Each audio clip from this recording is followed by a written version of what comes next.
Fam, good morning. What's going on? It is Kyle Henderson of Bama Football on YouTube.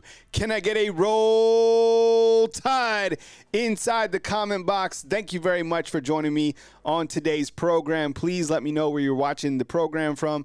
My name is Kyle Henderson of Bama Football on YouTube. Today is Monday, September 23rd. It is finally Alabama versus Georgia week. We got a great show lined up for you today.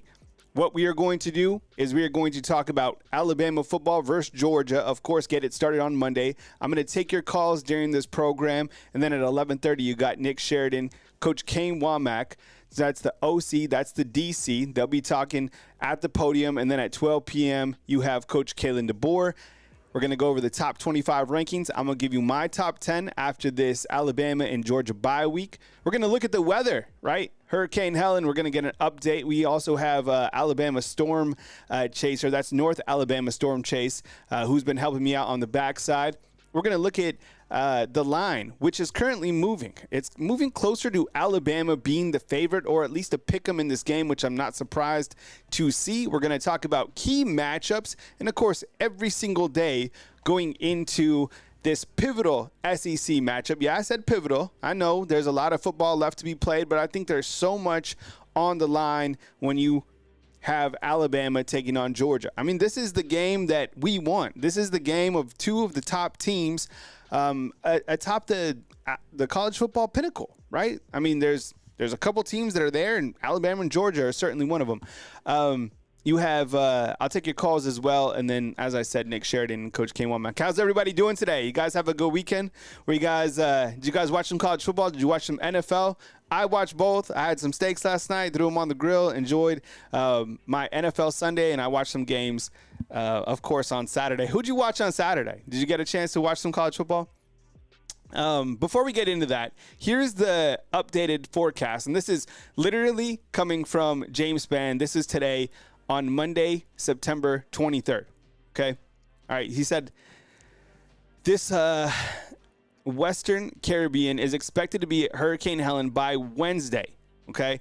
The weekend across Alabama will be much drier, and we expect only scattered showers Saturday for college football games, okay? So that is from James Spann, and that was posted literally this morning when I was editing the shows and bringing everything together in terms of graphic. That is the update. Now, North Alabama Storm Chase, what's up? I see you inside the comment box, sent me this model as well. And this is something that we continue to watch, and we'll have a daily weather report.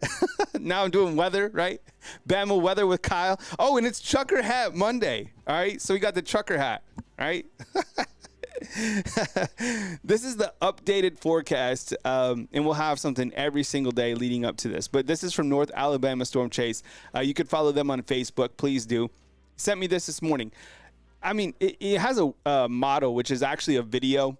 And it shows this storm particularly kind of turning to the northeast, right? And it looks like Tallahassee could get the brunt of it. Now, of course, all these models continue to change, but by the weekend, here's what it looks like. As you can see, there's the stadium. I put the stadium there. And we'll continue to track it. But I appreciate you guys joining me. Look, I am not a weather expert. I do love to watch and appreciate the weather, but this is something that is new to Bama Football on YouTube.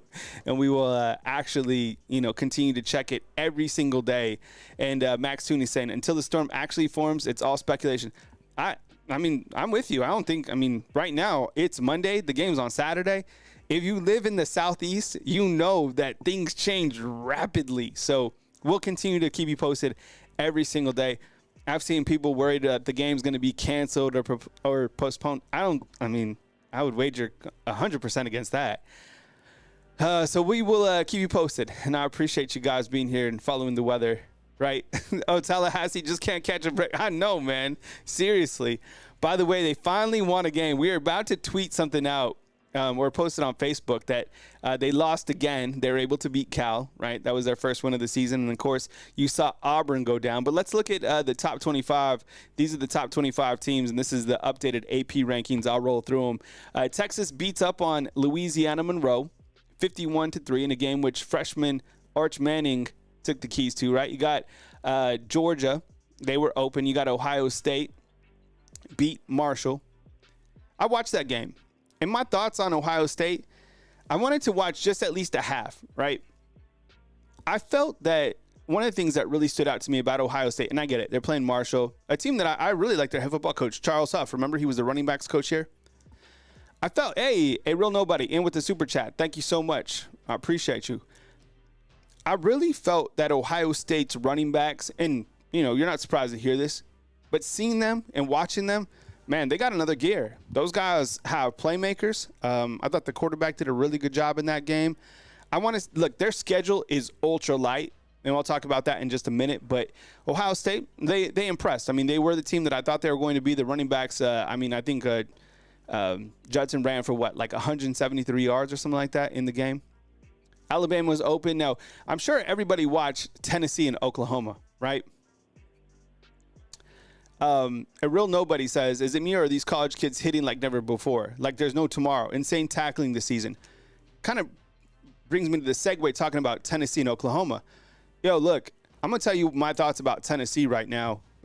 Really good team. The team that we expected. We expected them to beat Oklahoma. They did. Thought their quarterback did a really good job facilitating that game. He has a lot more athletic ability than I thought. That was kind of my first time really watching Tennessee. Now, I will say on the defensive side, there was 2 hits in that game that were absolutely lethal. Seriously, like a guy's helmet flew off. There was another one on the sideline.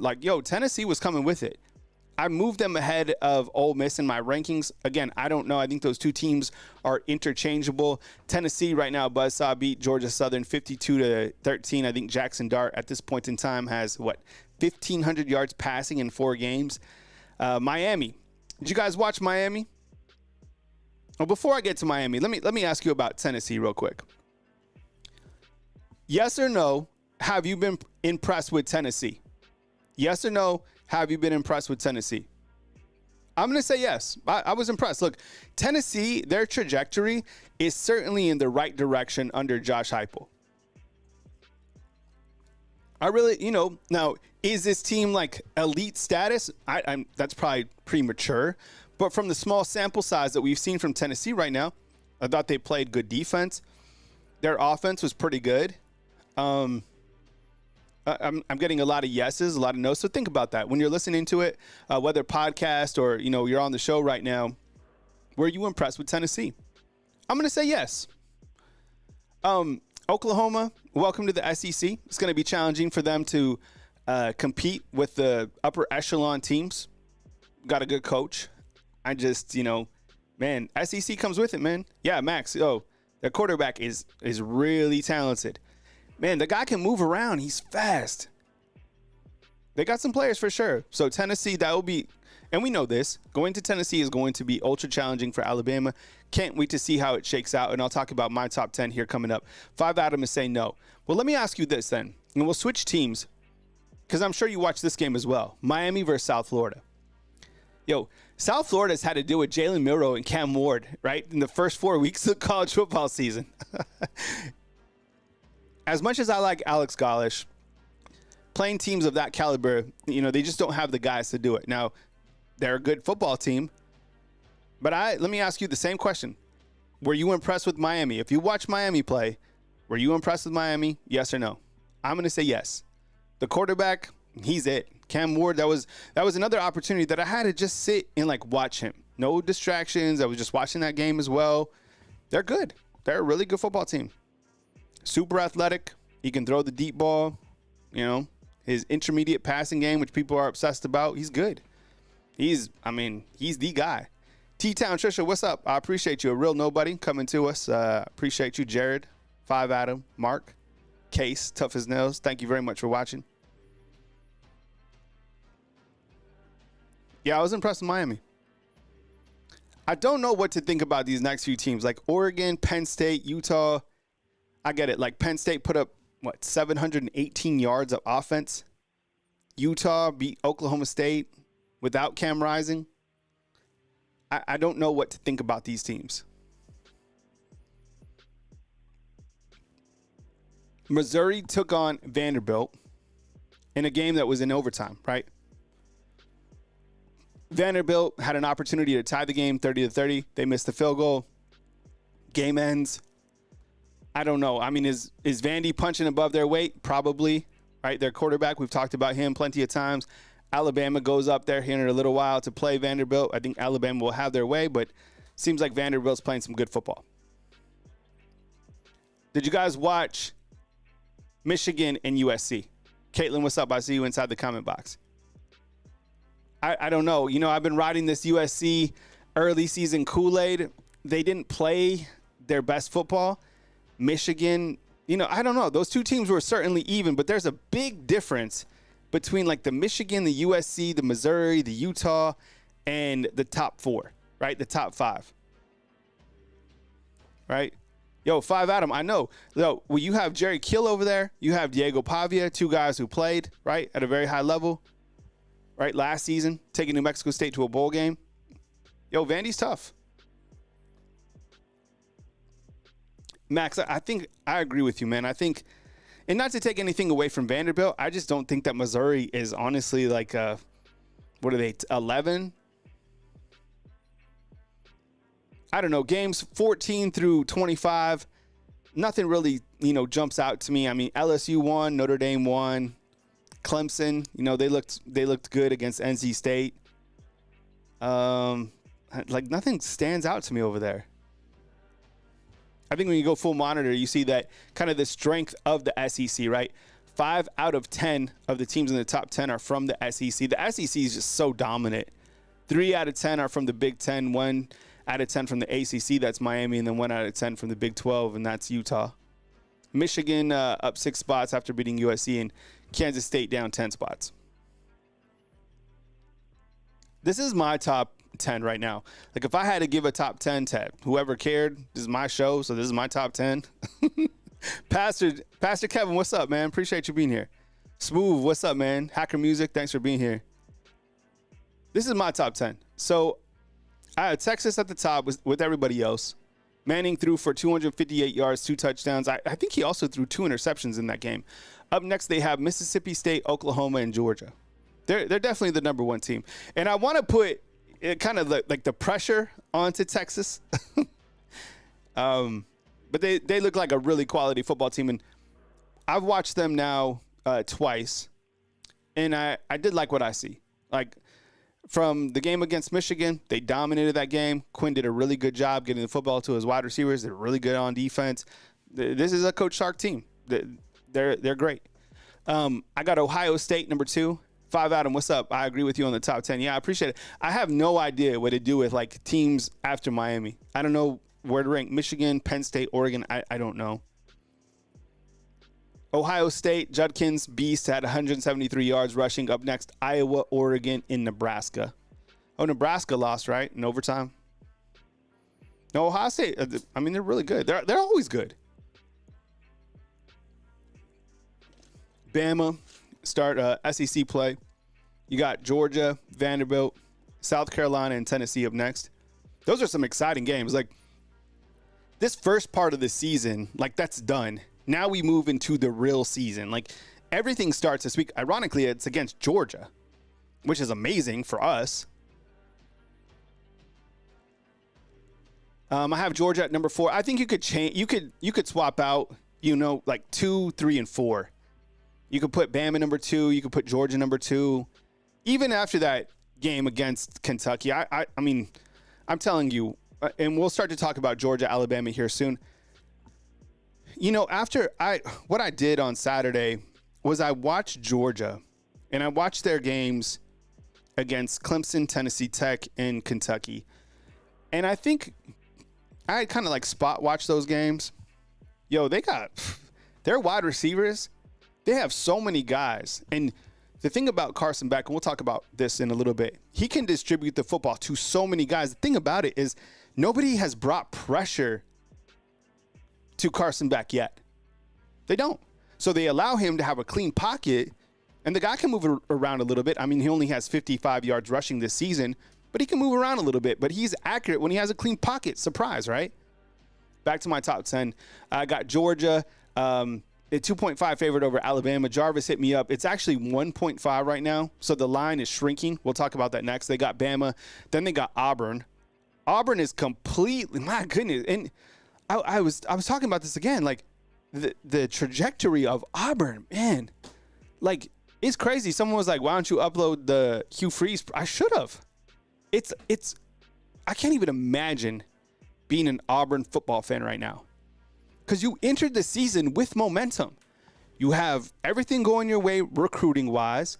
You're feeling good about Hugh Freeze and what they got. Man, my goodness, like straight down. And I don't want to take anything away from Sam Pittman in Arkansas, because I really like Sam Pittman. I've always been open about that. Hugh Freeze, man, they're struggling. I don't even know how many more games they win this season, right? Think about this, okay? They're not on my. I'm just talking about Auburn because it's Alabama Auburn. Is Auburn worse than Florida State? Let that sink in. Let me rewind that. Is Auburn worse than Florida State?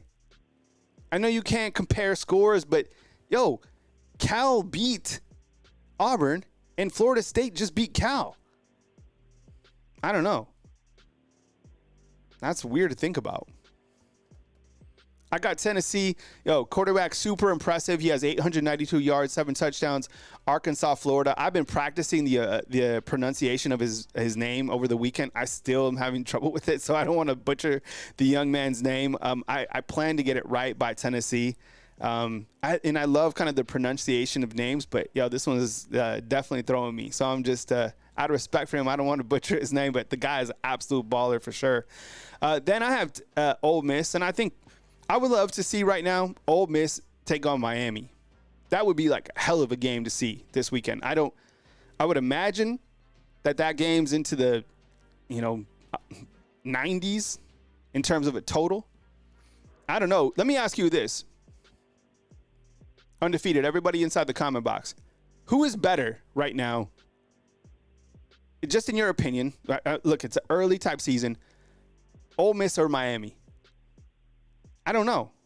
To be honest, I haven't even really paid much attention to Ole Miss just because they're not playing heavy caliber. I watched Miami because they played South Florida, and I kind of like South Florida. That's a good one, Nico. Yeah, just call him Nico. What's up, Charles? I see you, man. Appreciate you being here. A real nobody saying Auburn versus Florida in the toilet bowl.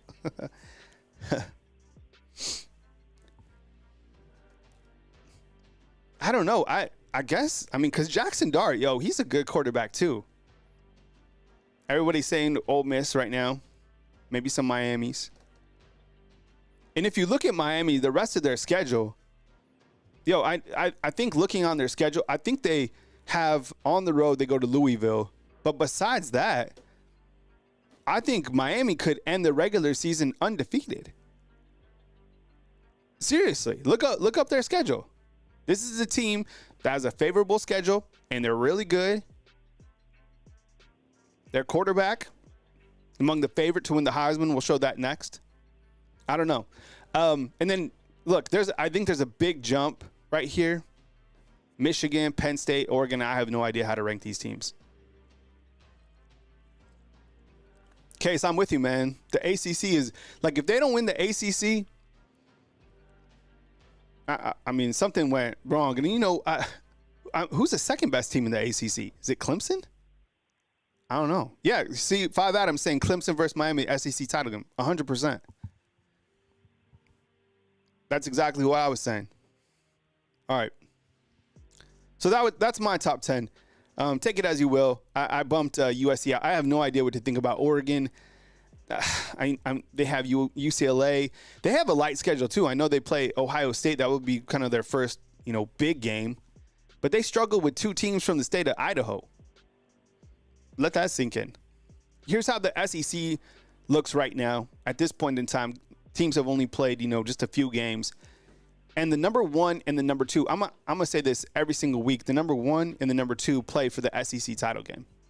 Because I was even still talking to some of my buddies, and I figured that had sunk into everybody.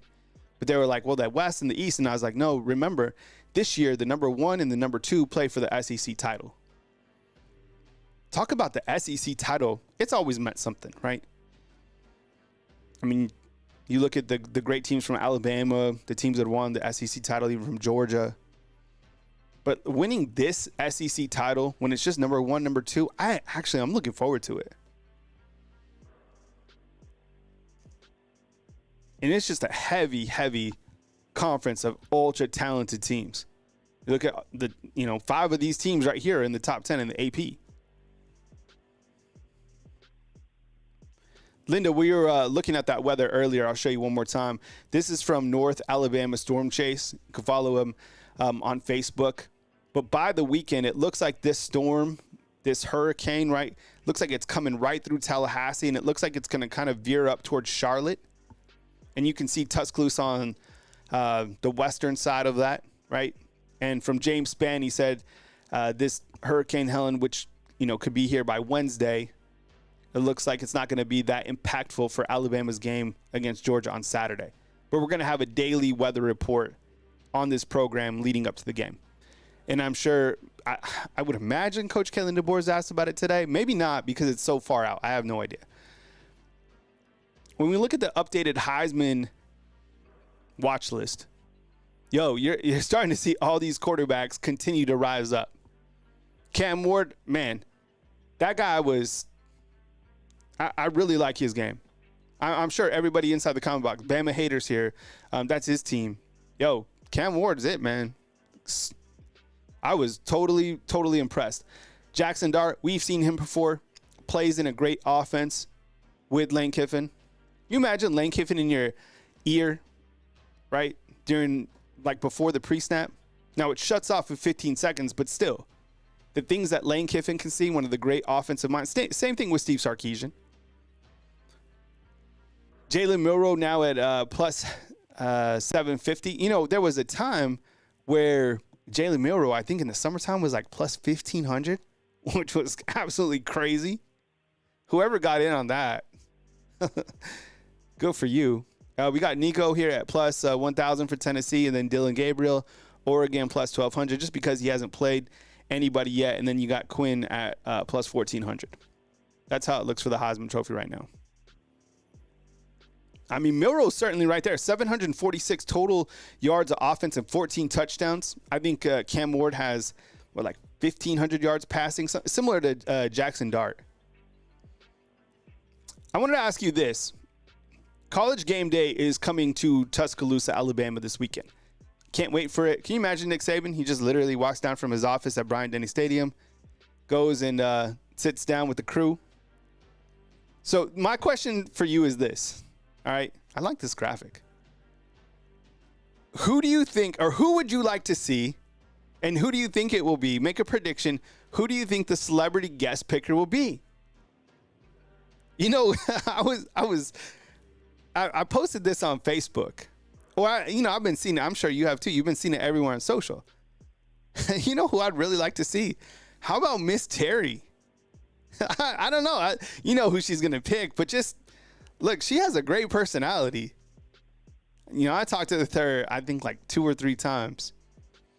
She would be, she's super sweet. She's from here. A lot of people said Spann. Some people, people said Trump. Spann, nobody has ever given Spann. I don't know. I mean, is he, right? He's a super celebrity. I would say Miss Terry. Who else do you think could be one? A couple years ago, they went with a comedian, right? Or that was last year. When it was Alabama versus Texas, they went with a comedian. Someone's saying Bentley Boy, saying Tua. I mean, there's so many people to choose from. The decisions sometimes always don't make sense. I don't know. I haven't really been impressed, but Miss Terry would be awesome. I don't know. I just that would break because people love Miss Terry here. Oh, yeah. Roll Tide Willie. A lot of people saying him, too. A lot of megastars. Yeah, I can't wait to see. I don't even know when they announce it. Probably sometime this week, but it's going to be awesome, whoever the guest picker is. Last year, for that Texas game, I was a little bit bewildered by the decision, but it turned out to be pretty hilarious. Can you imagine Roll Tide Willie up there? Oh man, there's a ton of great options for sure. You know what? Before I move to my next slide, I really loved Coach Saban on game day. It's brought me back to game day. I'm sure I can't even imagine the ratings And because let me show, like, Pat McAfee without Coach Saban, like, it was a little too much and people weren't ready for it. But McAfee and Saban is gold. Like, those two guys, they have great chemistry together. You have, someone who's young, who's energetic, who's, just kind of off the walls. And you have Coach Saban, who also has a great personality, super accomplished. Did you see Coach Saban hitting some softballs? Yo, Coach Saban, how old is he going to be? I should have brought that screenshot here. He's 72, right? He's back there, and he's crushing softballs. And the thing about it is you can tell he's just a natural athlete by the way that he was crushing those softballs. Like, I'm serious. I play baseball. You guys play baseball? It doesn't matter. Baseball, softball, whatever. But you could see basically like how his hips were and how he was hitting this softball. That's what I was saying. In Miss Careless, I said this on Instagram. When they're starting to get this little thing where they're singing songs together. Like Wagon Wheel. You saw them sing Wagon Wheel. I was like, yo, McAfee and Coach Saban, like a small game day where they just go around and sing songs with people. I love it. And it's kind of brought me back to game day because I think people were they weren't ready for McAfee by himself, but for some reason, Coach Saban and McAfee they're perfect together.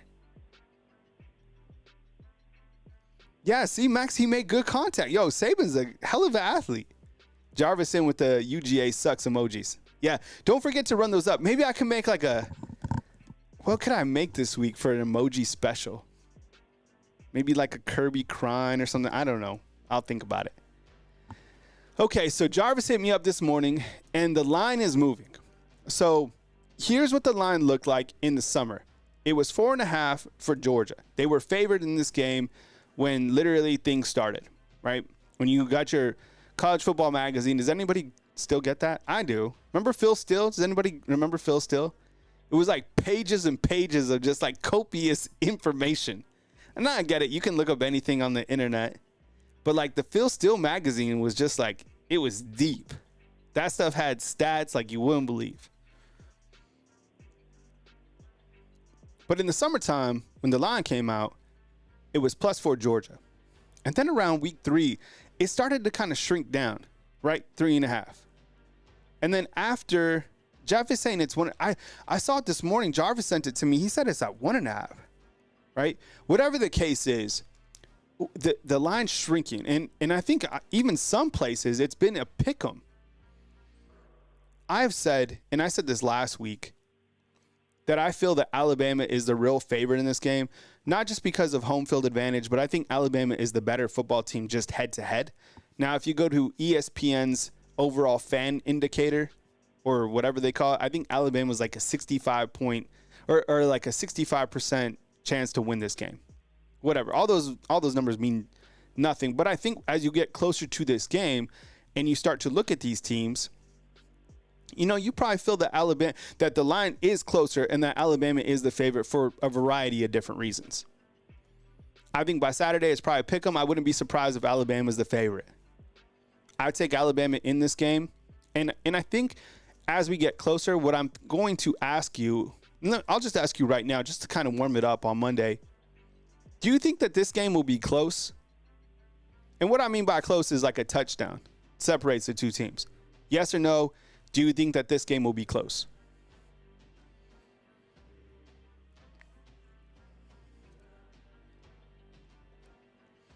Last week when Free Mike called in, he was talking about Alabama completely just manhandling Georgia. And I started to kind of vibe with that. And then I watched some tape against Georgia, and I gained a little bit more respect for Georgia's offense. Then again, nobody's really sent pressure towards Carson. But see, everybody's feeling that the game will be close. Derek's saying no. Jimmy's taking Bama by 14. I don't know. I haven't made my decision yet. I'm just fresh off watching these games. And the game against Kentucky, I still don't know what to take away from that game because I feel that Kentucky should have won that game. The back end of that game, literally the last drive by Kentucky was completely mismanaged. Maybe Georgia, and I don't know, maybe they were looking past Kentucky. I think we can all agree that Georgia clearly has talent. I'm about to show you some graphics that indicate, what you probably already know. But I think that this team certainly has a discipline problem. I mean, you can date back to all of the off-the-field incidents that they've had. Max Tooney chipping in with a really good stat. Remember, Georgia has not allowed a touchdown this year. Wow, love that. Eric D has it 34-24. Bake has his early score prediction 34-27. Corey, what's up, man? See you in here. Kentucky should have won by at least 6. I agree, man. What they did it was worse than what the 49ers did yesterday against the Rams in that last drive. Man, that 49er loss stung.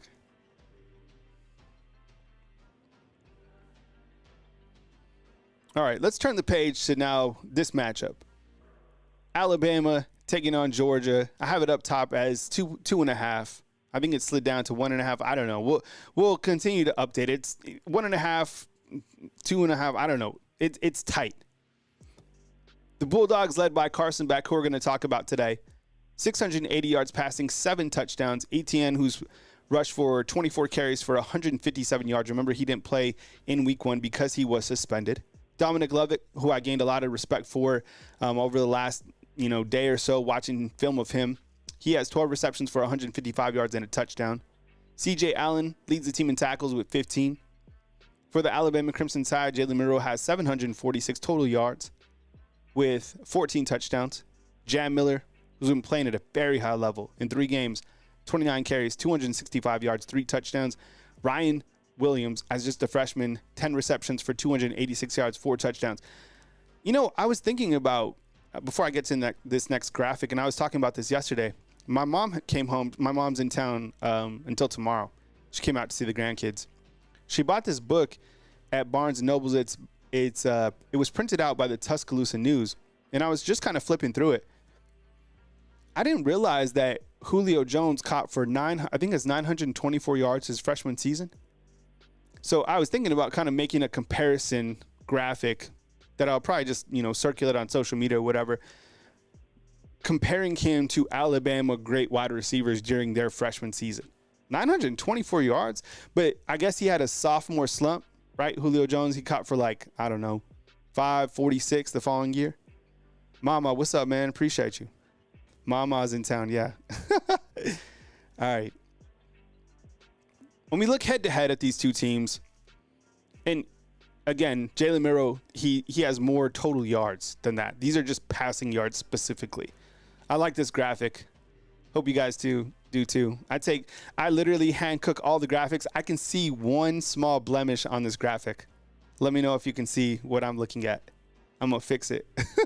It's nothing with the text, but it's something on here. Jalen Milroe, 590 yards passing, 8 touchdowns. Jam Miller, 265 yards with 3 touchdowns. Ryan Williams, 285 yards.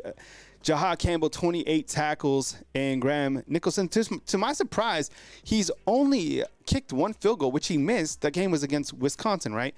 Carson Beck, as we just spoke about, has 7 touchdowns passing. ETN, 157. Love it. We talked about those guys. You know what? This Woodring kicker for Georgia, he's been fantastic. He has a kick. I think he has 2 kicks over 50. They've always had really good kickers. Lance, what's up, man? I saw Josh Pate say he was a storm chaser too. Yeah, it seems like he's getting into that. That's cool. That's what's up. I can't imagine the adrenaline from chasing a tornado or a huge storm, something like that. The only thing is, I didn't like Twister. The latest tornado movie that came out. The first one's the GOAT. I mean, you see that one on TV, you watch it, it's always good. This second one, I didn't like it. Guest picker game day, Kyle's mom. No. No. Webbs, Roll Tide, what's up, man? He's saying that Roll Tide Willie needs to be the guest picker. He's getting a lot of votes to be the guest picker. I mean, you want TV, he's TV. And at the bottom of this graphic, it says ESPN matchup predictor has Alabama as a 65% favorite. Vegas 2.5. See the error in this graphic, which is driving me crazy. Do you see Graham Nicholson? I need to remove the border or the background of his photo. So that was my trivia editing. All right. One of the things that we'll continue to track this week is the injury report. Now, this injury report is from last week, and we really haven't seen any big updates. I'm sure Coach Kalen DeBoer will provide some of those if he has some coming up at 12 p.m. during his press conference, which will run right here on Bama Football on YouTube. But you have Cole Adams, arm, looks like week to week, which is great news. He's Alabama's punt returner, although I feel that Alabama could have a new punt returner, and it might not be him. It might be Jalen Milroe. I think you guys have voiced that you do not want to see Ryan Williams, back there. However, with that said, my goodness, Ryan Williams looked fantastic returning. I would like him to return punts in big-time games. Quay, I think everybody is most interested in an update on Quay, right? He said it was a lowered leg. He said it was a positive update. I can't even imagine what Jeff Allen has done in 8 days, right? The bye week came at the perfect time for him. Malachi, I think he's good to go. I think he passed concussion protocol, so he'll be good. And Richard Young, he said he needed to evaluate, so I kind of took that as maybe it's a little bit more serious. But, again, we have no idea what those injuries were with Quay and Richard Young. And then Alabama has, Jeremiah Alexander and Jalen Hell. But other than that, thankfully, and I'm not going to say that they've been healthy because Alabama has had, they've dealt with some injuries early on this season. They've been able to swap in some guys, but, we've been covering the team, daily, hourly, since fall camp, and there's certainly been injuries, but they've been able to recover and get back on the field, thankfully. I appreciate you guys, and we got 225 up in the house. We got, at 11:30, we got Nick Sheridan and Kane Womack. That's the OC and DC for Alabama at the podium. And then at 12 p.m., you got Coach Kalen DeBoer. Coming up at probably a little after 11, I'll take some calls. You guys can call in. General topics, you want to talk about college football, you want to talk about your early thoughts on Alabama versus Georgia, I'd appreciate it. Thank you very much for being here. Yeah, I have Ryan's graphics on another screen, C-Dub, but I appreciate you bringing that, man. Almost every Bama injury was self-inflicted too. They've had some the injuries are weird, right? Like the pregame injury, the hand surgery by Jaden Roberts. Malachi and Keon Sabb running into each other, right? Devontae Smith ran into Quay. Cole with his hand, that was a weird one. It looked way worse. For Georgia, this is probably the biggest piece of injury news going into this game. And Tate Ratledge is a quality offensive lineman. And to be honest, I've been really impressed with Georgia. That's another thing that stands out is A, nobody sends pressure, but B, the offensive line does a very good job, and they grade out pretty good on Pro Football Focus. So Tate Ratledge, who's a starting guard, I believe is a starting right guard, out with the ankle injury. He suffered that against Kentucky. He just had the tightrope surgery, I think during, whenever, as soon as possible after the injury. So he's out versus Alabama. I think that could be impactful. Yo, Jay, yeah, we're going to open up the call-in line here probably at 11. But we really, I haven't really seen this in the headlines just yet, but I think when you look at impactful injuries, this is certainly one of them. You know how it's impacted Alabama to not have their starting offensive lineman. I mean, look how they performed without Caden Proctor, right? I think this is huge, considering this will be Georgia's first test against a real team that can get pass rush. It's going to affect their running game as well. So, I mean, think about this. How would you guys feel playing this game? How would you guys feel playing this game against Georgia without Tyler Booker or Jaden Roberts? We honestly, we'd be kind of stressing. You take out Jaden Roberts, the tackles, you got some guys there, but You probably, you had Gino Vandermark starting at guard, I guess. That's what I'm saying. Look at it that way. Take out Jaden Roberts or Tyler Booker, man. Hattie Mae, what's up, man? You got some headphones. That's what's up. Webbs, yeah, I'll talk about that for sure. I'll talk about some of Carson Beck's targets for sure. Here's an early look at the visitor list. And I'm sure all your recruiting sites have a much more in-depth list, so go check them out. This is kind of just the key points of some big-time names. A.K. Deere, the running back. Caleb Cunningham, right, wide receiver. Ultra-talented, each of those guys out of Mississippi. Chuck McDonald, in from California. Same thing with Dejon Lee. I saw that Courtney Morgan and Mo Lindquist were up in California watching Dejon Lee. Derek Smith, committed to Auburn, was committed to Alabama. Right? That's what we always talk about is like, that's why, making a decision and then going back and forth is tough, man, because do you want to be associated with Auburn right now? If you're a recruit, like long-term, what's the long-term status of even Hugh Freeze?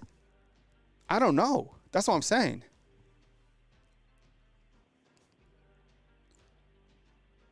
Duke Johnson will be in town, and then two marquee prospects, of course, Ivan Taylor, who's committed to Michigan, who's a flip from Notre Dame, out of Florida. He's a guy everybody's watching. He'll be in town. And then Justice Terry, I don't know, does the winner of this game get Justice Terry?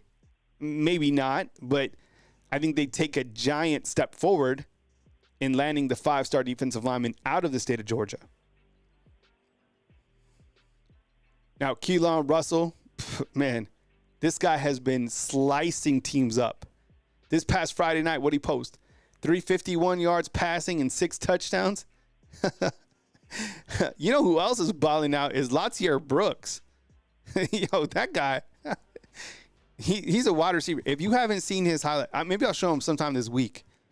Yo, Latier Brooks, he would have on NCAA football, the game, he had a 99 speed already. The little slot wide receiver. Whew, fast. And then Ty Haywood, another prospect in from the Lone Star State. Bake, what's up, man? Bake is saying, don't be surprised if Derek Smith flips this coming weekend. It could happen. And yeah, isn't it the case that Alabama wanted him to play on the defensive side and he wanted to play on the offensive side? Talking about Derek Smith out of Selma, Alabama. I don't know. But right now, the trajectory of the two programs, if you have flipped and you're committed to Auburn right now, I guarantee you're second-guessing the trajectory of that program. Even the head coach's stability. All right, let's dive into it a little bit.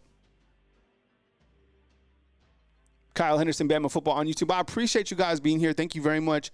A simple thumbs up goes a long way. Super chats greatly appreciated. You guys being fan funders, guys listening to us on Apple Podcasts, Spotify. We also have a very active Facebook channel, Facebook, Bama Football on YouTube, same thing, TikTok, whatever. Everything starts here and then kind of branches out to those other places. So thank you very much for starting your day off. On Monday at 11:30, you got Nick Sheridan and Kane Womack at the podium. We'll bring that right here to this YouTube channel on this stream. And then at 12 p.m., Coach Kalen DeBoer, and also get Kirby Smart. Kirby Smart will be uploaded in a different video. So please turn on the notifications so you can see when I upload different videos. If you're not subscribed, you might miss out on some of the videos that I do upload. So I don't upload a ton of stuff to bog you down, but when I upload something, it's because it's impactful information. So please turn on all notifications, especially this week. When I look at the key matchups, and I would like some feedback on this too. When you're looking at key matchups, which matchups are you looking at between Alabama and Auburn? It could be a player versus another player. It could be a player versus a position group. It could be a coaching matchup. It could be, special teams. What are you looking for with key matchups between Alabama and Georgia? I was thinking about this morning, and I might change this as we get closer. But what I was thinking about is with Tate Ratledge out for Georgia, does this mean that we're really watching Georgia's offensive line versus Alabama's pass rush? Because in the games that I have watched from Georgia, Carson Beck has had a clean pocket. He's had plenty of time to throw. Nobody's really come at him. Yeah, Luke, I'm taking calls, man. I'm taking calls at 11. Pastor, what's up, man? I think Georgia's offensive line versus Alabama's pass rush. What are we going to see from LT Overton? What are we going to see from Q-Rob if Quay can't go? Will Keanu step up? Are we going to see maybe a little bit more pressure from the inside linebackers? I don't think we've really seen that yet from Jahad Campbell or from Deontay Lawson, right? And I think if those two guys are let loose and we're sending pressure up the middle, that could cause a lot of problems from Georgia. I'm serious. So that the key point number one, you imagine the backup guard for Georgia going against Jahad Campbell or Deontay Lawson, who I feel is the best tandem in college football at the inside linebacker position. Maybe on the defensive side, period. Those guys can rush the quarterback, I promise you. That's something that I'm certainly watching. Point two is I'm watching Carson Beck versus Alabama's secondary. Now, last season, and I know last season has really nothing to do with this season, but from a numbers perspective, Carson Beck was effective against Alabama from a percentage standpoint. I think he finished out the game in the SEC title game 72% passing. Now, he didn't throw a touchdown in that game. You get my point. Like, he did complete passes.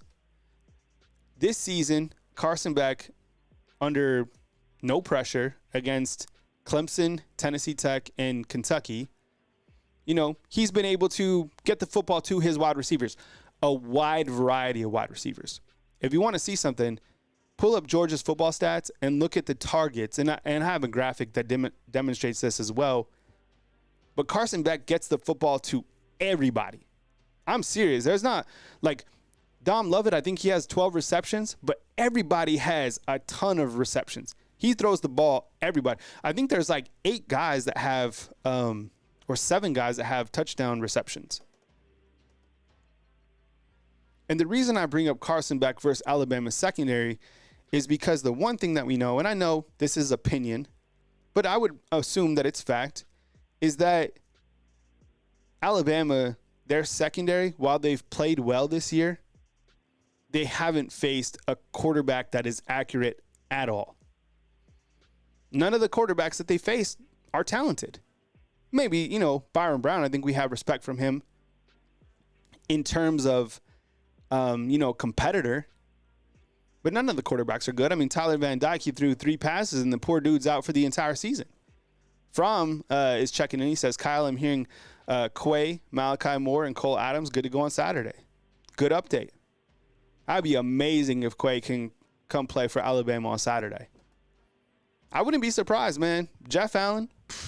Remember last year, Deontay Lawson hurt his ankle? He was out for a high ankle sprain. He was out for a week. Man, if you've ever had an ankle issue, man, those can be next. Same thing with like a hammy. Jay, I completely agree. Alabama hasn't even faced an average quarterback. These quarterbacks have not been good. So the secondary, while they've done well against who they've played, they have not been challenged. So this is a great opportunity to really see where the secondary is at this point in time.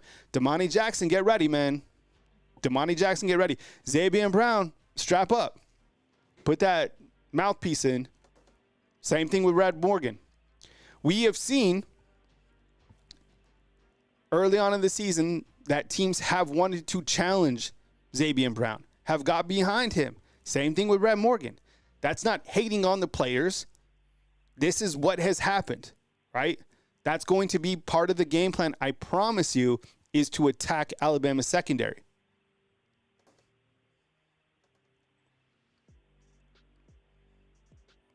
The other matchup that I'm looking at is, and I can't wait to see that. This will be a great indication of where Alabama has to go from a secondary standpoint. And this isn't the last game of the season. you play against finally a quality quarterback. You're like, you're not impressed with Carson Beck. Carson Beck is slated as probably the number 2 quarterback taken off the board in the 2025 NFL draft behind Quinn. And I think it's an opportunity for Carson Beck, too, to increase his draft status.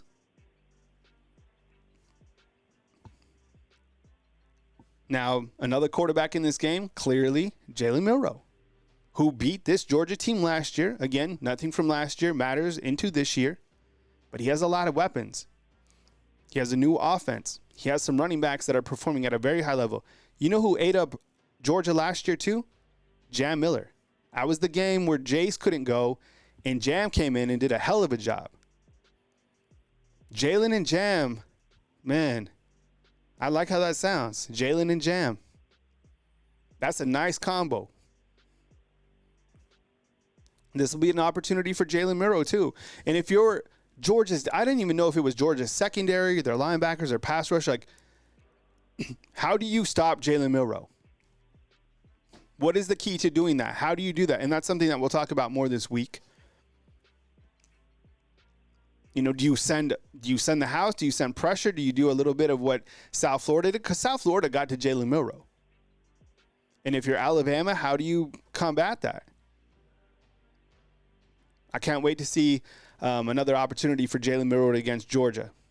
On a national, the ratings for this game are going to be like extraordinary. So I put Carson Beck versus secondary, but I put Jalen Milroe versus the entire defense because he presents so many challenges as an individual, right? From saying if you want to keep him in the pocket, yeah, test him.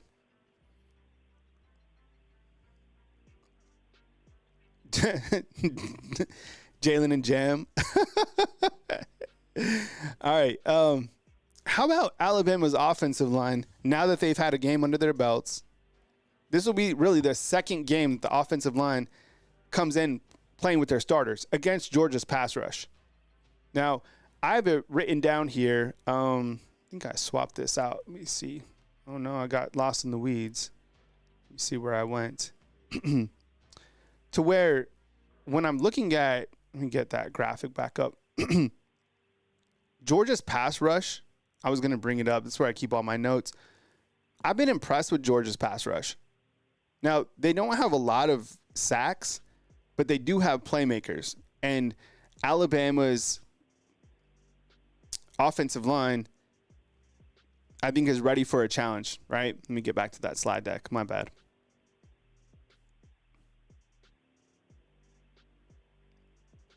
Because now you have Caden Proctor, you have Tyler Booker, Parker Brailsford, Jaden Roberts, and I guess Pritchett, right? Who's going to be the guy? Now, look, last week, Nick Sheridan was asked about Formby and Vandermark and said that those guys are going to play. Like, they're battling, and position battles are going to take place all throughout the season. I like that. But I also like continuity within the offensive line. It's important to have, like, your starting 5 on the offensive line.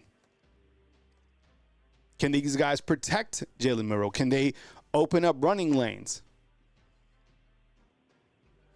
Christopher, what's up, man? I see you inside the comment box. Thanks for being here.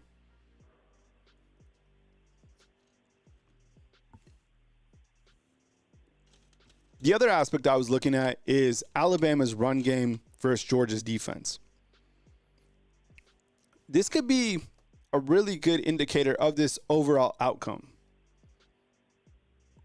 Throughout the first 3 games of the season, we've seen a little bit of Alabama's running game. But can you imagine if they really just feed Jam, if they feed Justice? Like Alabama hasn't had to do that yet. You know, they've provided the big play opportunities, but I would imagine that if Alabama wants to play time of possession, which I don't think they do, but if they had to in a late game situation, big drive, they have the running backs and the offensive line to do it. One of the sets that I really like is when they have Dupree, Oots, 2 wide receivers, and you have Jalen and Jam in the backfield.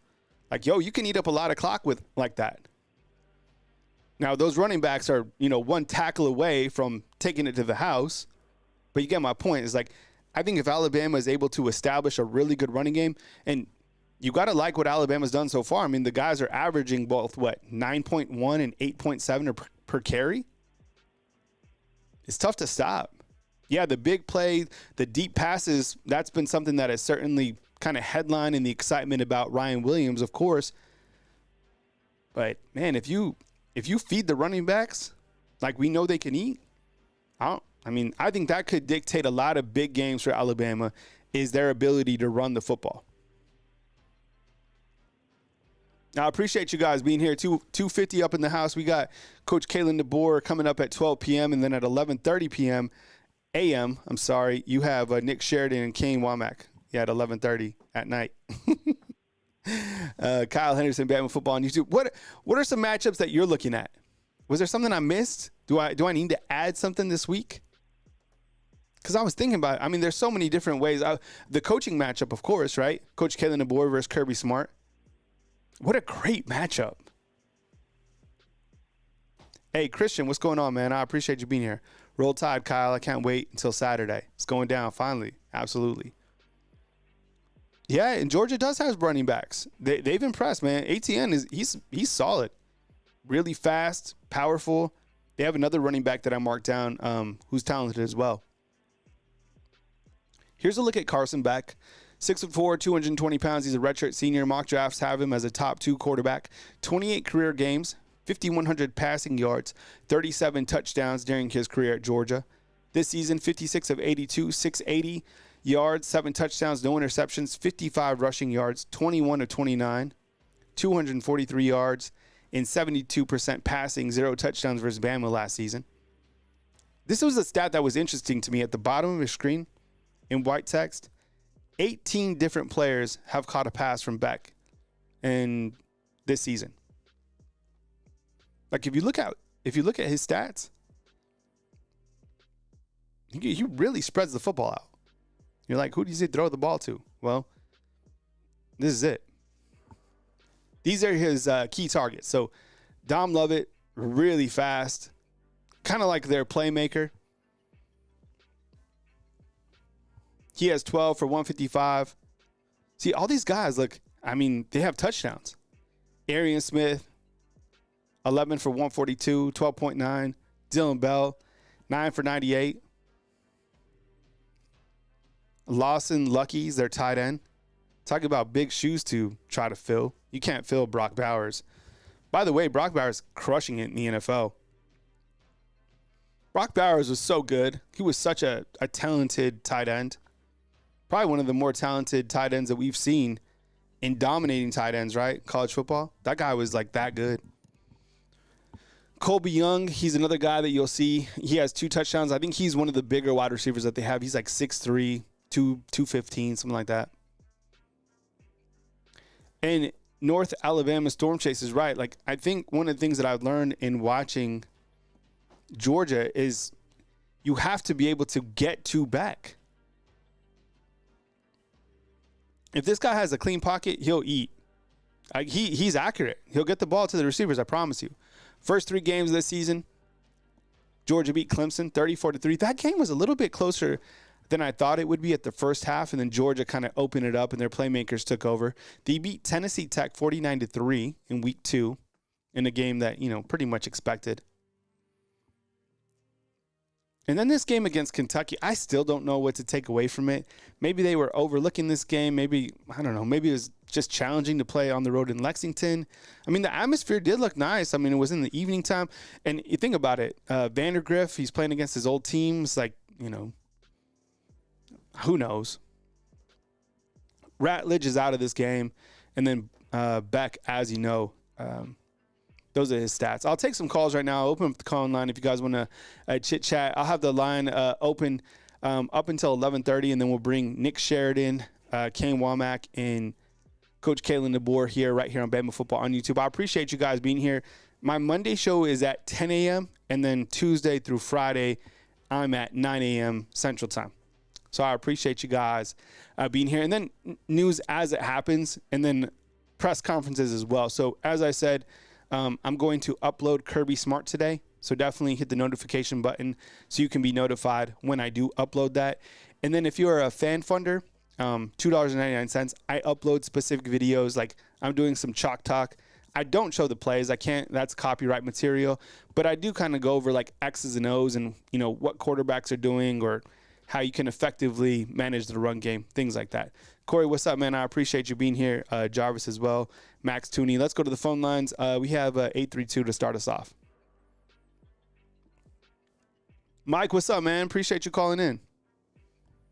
Hello, Kyle. Hey, I'm surprised that Georgia is favored in this game. I mean, even by 2 points, because given the fact that the game is in Tuscaloosa, given the fact that Georgia survived Kentucky 14-13, I think, imagine if Alabama would have survived 14-13. Imagine if the shoe was on the other foot. Mm-hmm. I mean, so I'm surprised Georgia's favored, to be honest with you, Kyle. Yeah, it's always interesting to see the rankings following close games for other teams where I think Alabama is more penalized. And we've talked about this before. Like, can you imagine if Alabama, it was close with Boise State or Idaho, right? Alabama would be like vilified, crucified on ESPN. But it seems like other teams that play tight games, they can kind of get away with it. The Georgia versus Kentucky game, like someone inside the comment box, a Georgia fan, they were getting a little mouthy and they were like, they're going to beat the brakes off Alabama and stuff. I'm like, look, you could point to that score, 13-12.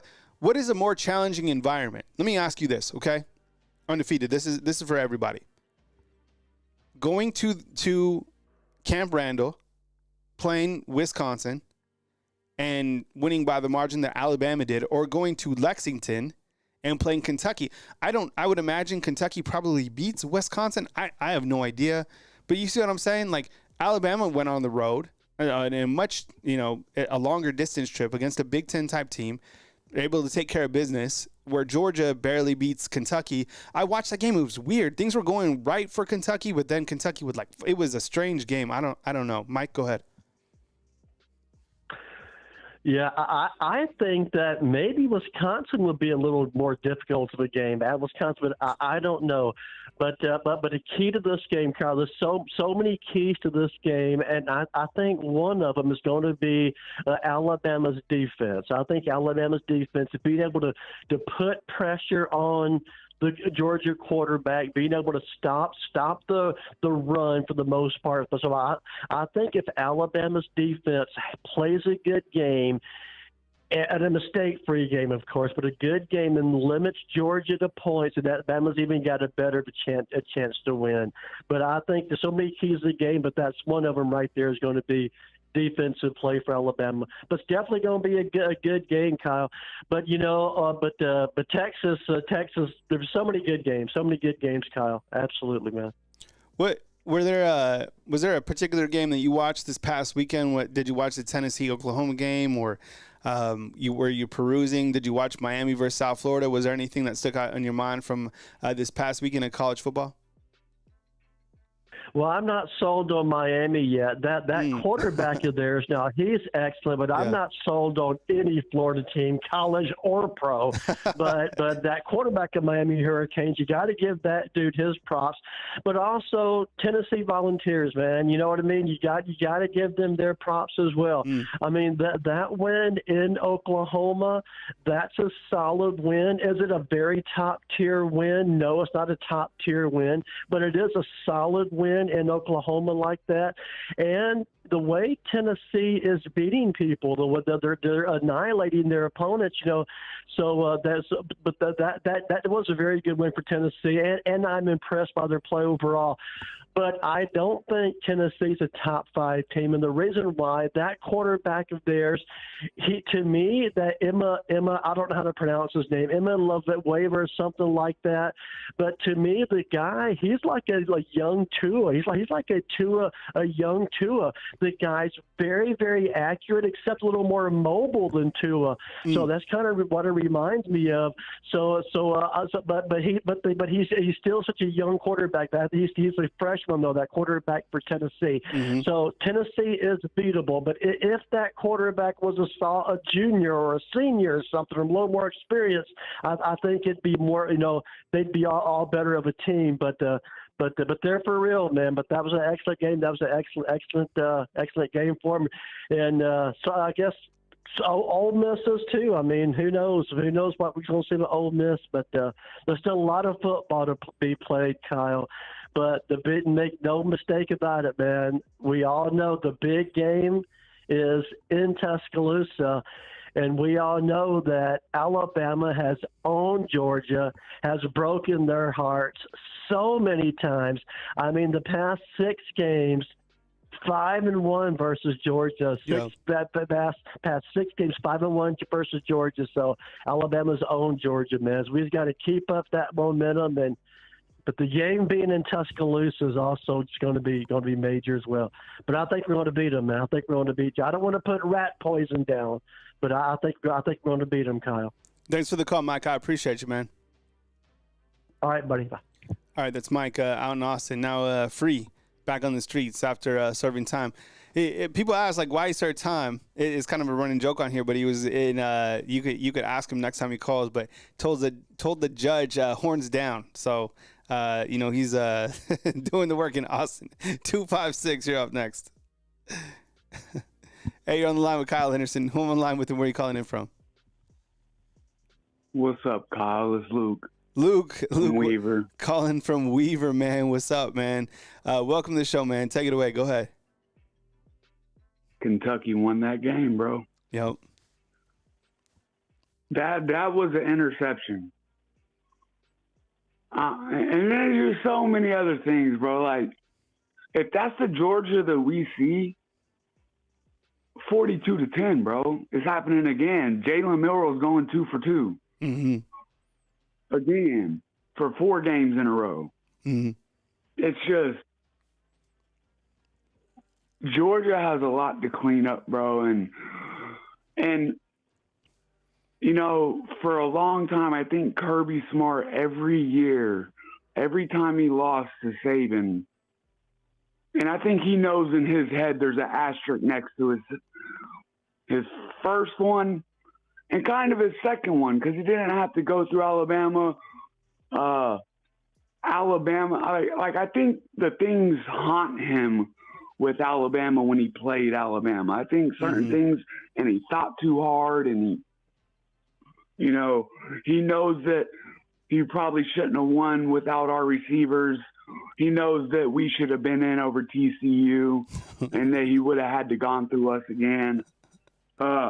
He wants to earn it on his own this year, so he's got a lot to prove. But I think it's going to haunt him for a long time that he didn't ever really get through Saban the way he wanted to.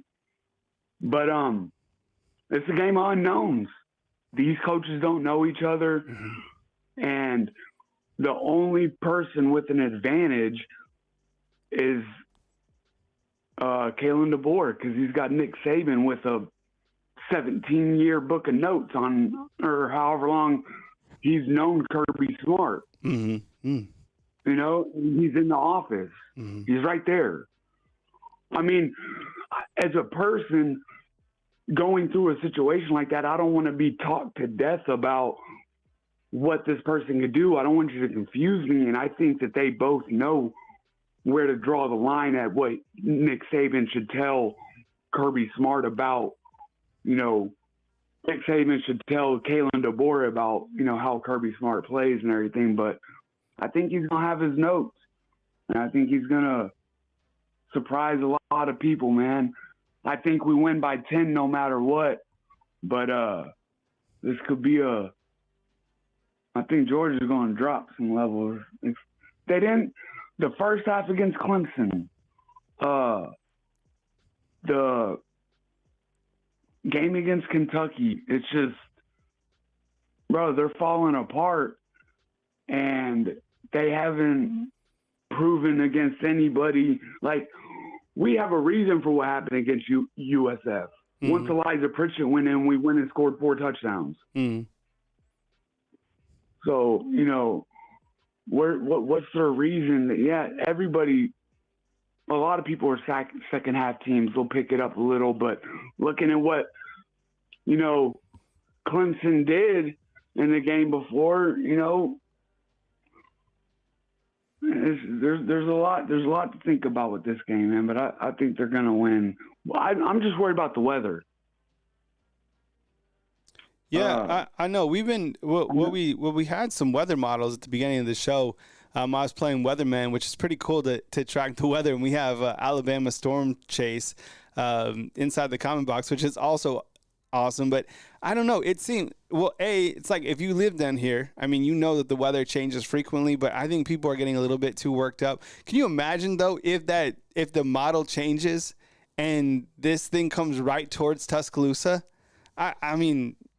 So I'm here for the drama of it, but I don't know. Looking at the models, it doesn't seem like it's going to be anything more than just a little bit of rain. Go ahead, Luke. Well, no, I'm not worried about like See, I'm in Weaver, so I'm more east or more west, or whatever. Yeah, I'm more east or whatever. So it's coming the way that it's going into West Florida. And then, so I'm going to get a little bit more rain over here. But what I'm worried about is, if the storm slows down for a couple hours, or if it, just moves in a different, the weather could end up, with the wind and all types of things. It could make it a difficult game on both sides for throwing the ball.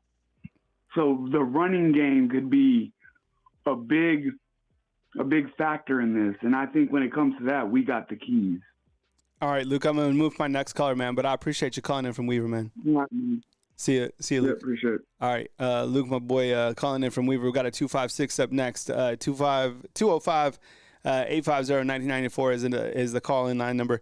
Yeah, I mean, when you look at the weather of this game, we looked at this earlier on in the show, and again at 11:30, I'll go to Nick Sheridan and Kane Womack. But this is what it's looking like. This is courtesy of Alabama North Storm Chase. This is what it looks like. Look, there's a stadium. I put the graphic on there. It was fun building out weather graphics, I'm not going to lie. So by the weekend, it looks like it's kind of going a little bit more east. But, I mean, even Span, who notated that, the disturbance of this particular situation, it looks like nothing more than a couple showers on Saturday. So this is new to the show. We're doing weather all this week. 256, let's do it. Hey, thanks for calling in. You're on the line with Kyle Henderson. Who am I on the line with and where are you calling in from? Kyle, what's up with you? This is Jay from Florence. What's up, Jay? I appreciate you calling in from Florence, man. Welcome on to the show. Hope you're off to a really good Monday. Come with it, man. Take it away. I feel like not enough being put on Kirby's mental. You know what I'm saying? As far as is it a Alabama thing or was it just a Saban thing? Because if you lose this game to DeBoer, it's an Alabama thing, and your ass really in trouble. See what I'm saying? Mm-hmm. Yeah. So if it was a Saban thing, yeah, he gone, the boogeyman gone. You know what I'm saying? Mm-hmm. You got you feel a little better about this new guy. But if this new guy come out here and put that belt on you, I'm telling you, like, Georgia fans, y'all in trouble. And I feel like it's coming, Cal, but I just feel like that's one thing that people not putting enough on. I think you bring up a really good point in terms of Kirby Smart having a lot of pressure on him specifically in this game. Does this game dictate the SEC? No. Does this game, depict the playoffs? I don't know. Maybe not right now. I mean, it's still early on. But in terms of, like, what you got going at Georgia, and you got Coach Kalen DeBoer coming in, you go in and Coach Kalen DeBoer gives it to you. What's that going to say? And I think even like a player like Justice Terry or other prospects that are kind of on the fence between these two teams, Alabama's looking shinier and shinier every single minute. And you bring up a good point. Like, is this an Alabama thing? Plus, I think, I need to cut the soundbite. But do you remember this, Jay? Before the season, Kirby Smart was kind of talking about excuses before the season had even started. Do you guys remember this? He was talking about. He's talking about recruiting. Yeah, and how hard it was to, like, maintain the roster and all that. I don't know. I didn't really like what he was saying. And the way that kind of their off season has gone with all the distractions and whatnot, I'm not sure. But I think you bring up a really good point. Hey, I appreciate that, Marcus, man. Go ahead. What else you got, Jay? Come with it, man. Man, I just on the run game, man. We got to show we can get us a push on the inside run game and control the game from right there from the start of the game.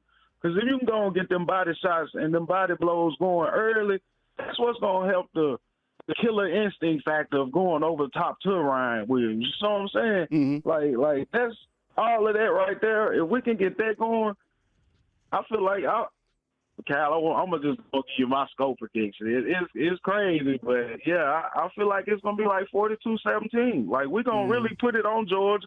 I don't feel like this is Georgia from 2021 or whenever it was they won. This ain't that Georgia. And plus, we got the mental factor on you. When you come over here, well, you already know you done got beat up at your house 5-6 times in a row. Now you coming to my house. What you think about to happen? You know what I'm saying? That's how I feel like they feel. But Roll Tide, y'all. I love y'all. I don't want to hold the call in too long. Yeah, I appreciate you, Jay, man. Thanks for calling in, man. Thanks for coming with it. That's Jay calling in from Florence.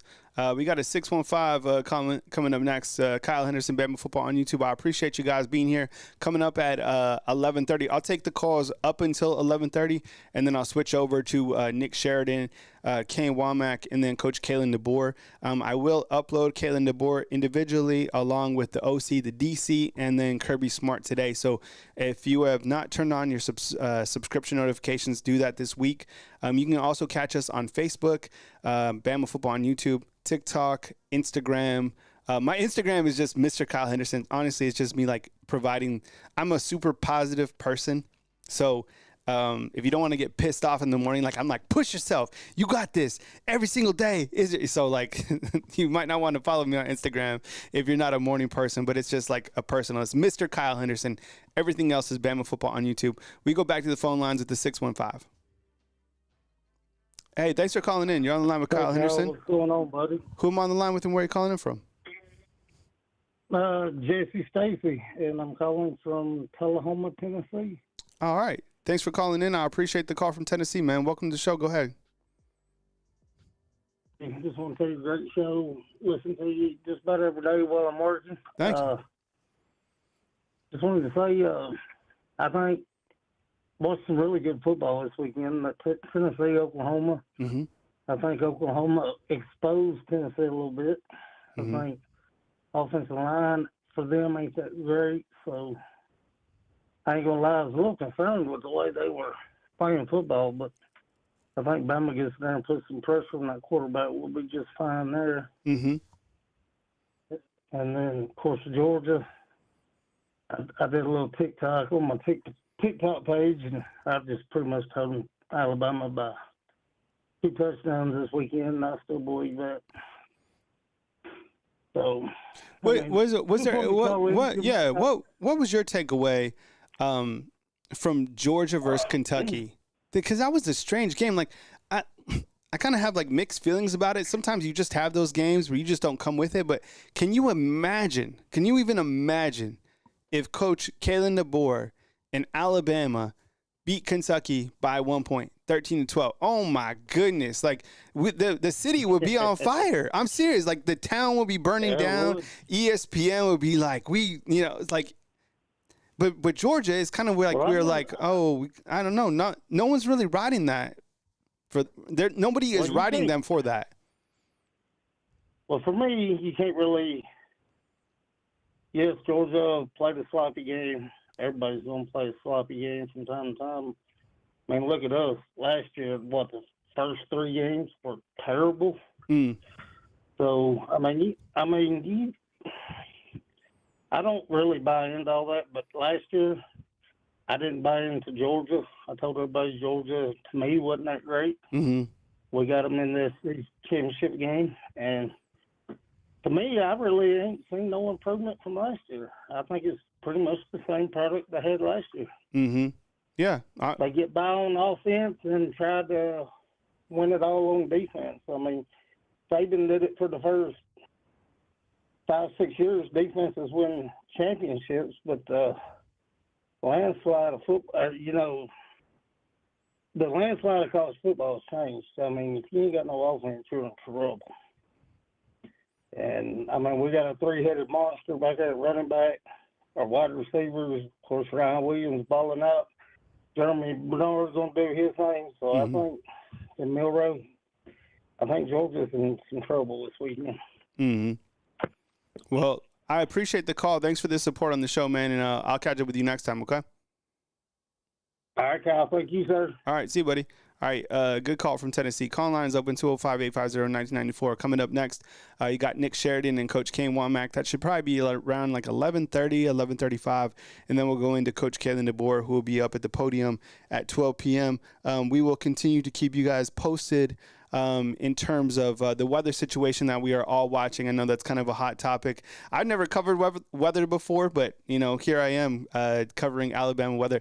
At least on this platform. This is not my professional job. I'm only taking stuff from Span, from Alabama Storm Chase.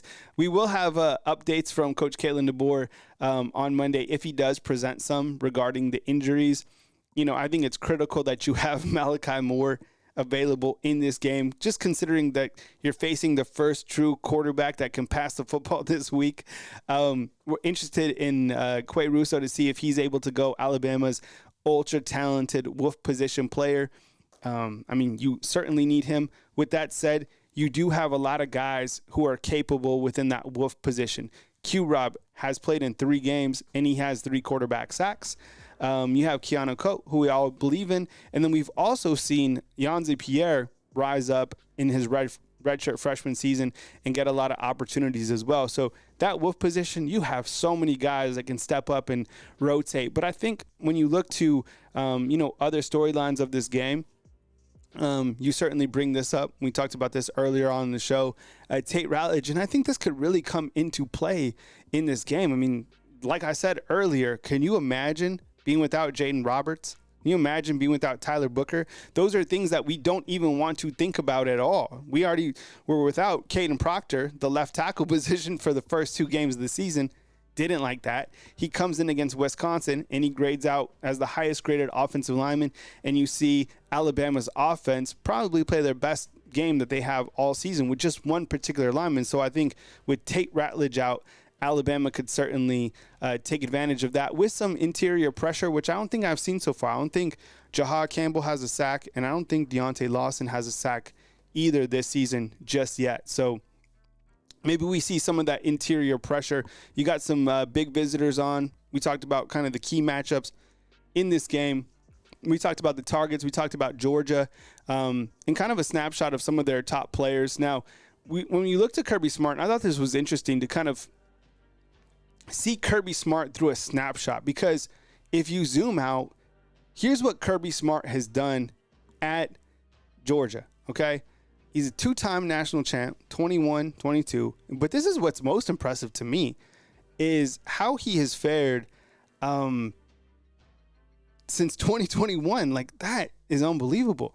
42-2? That's remarkable.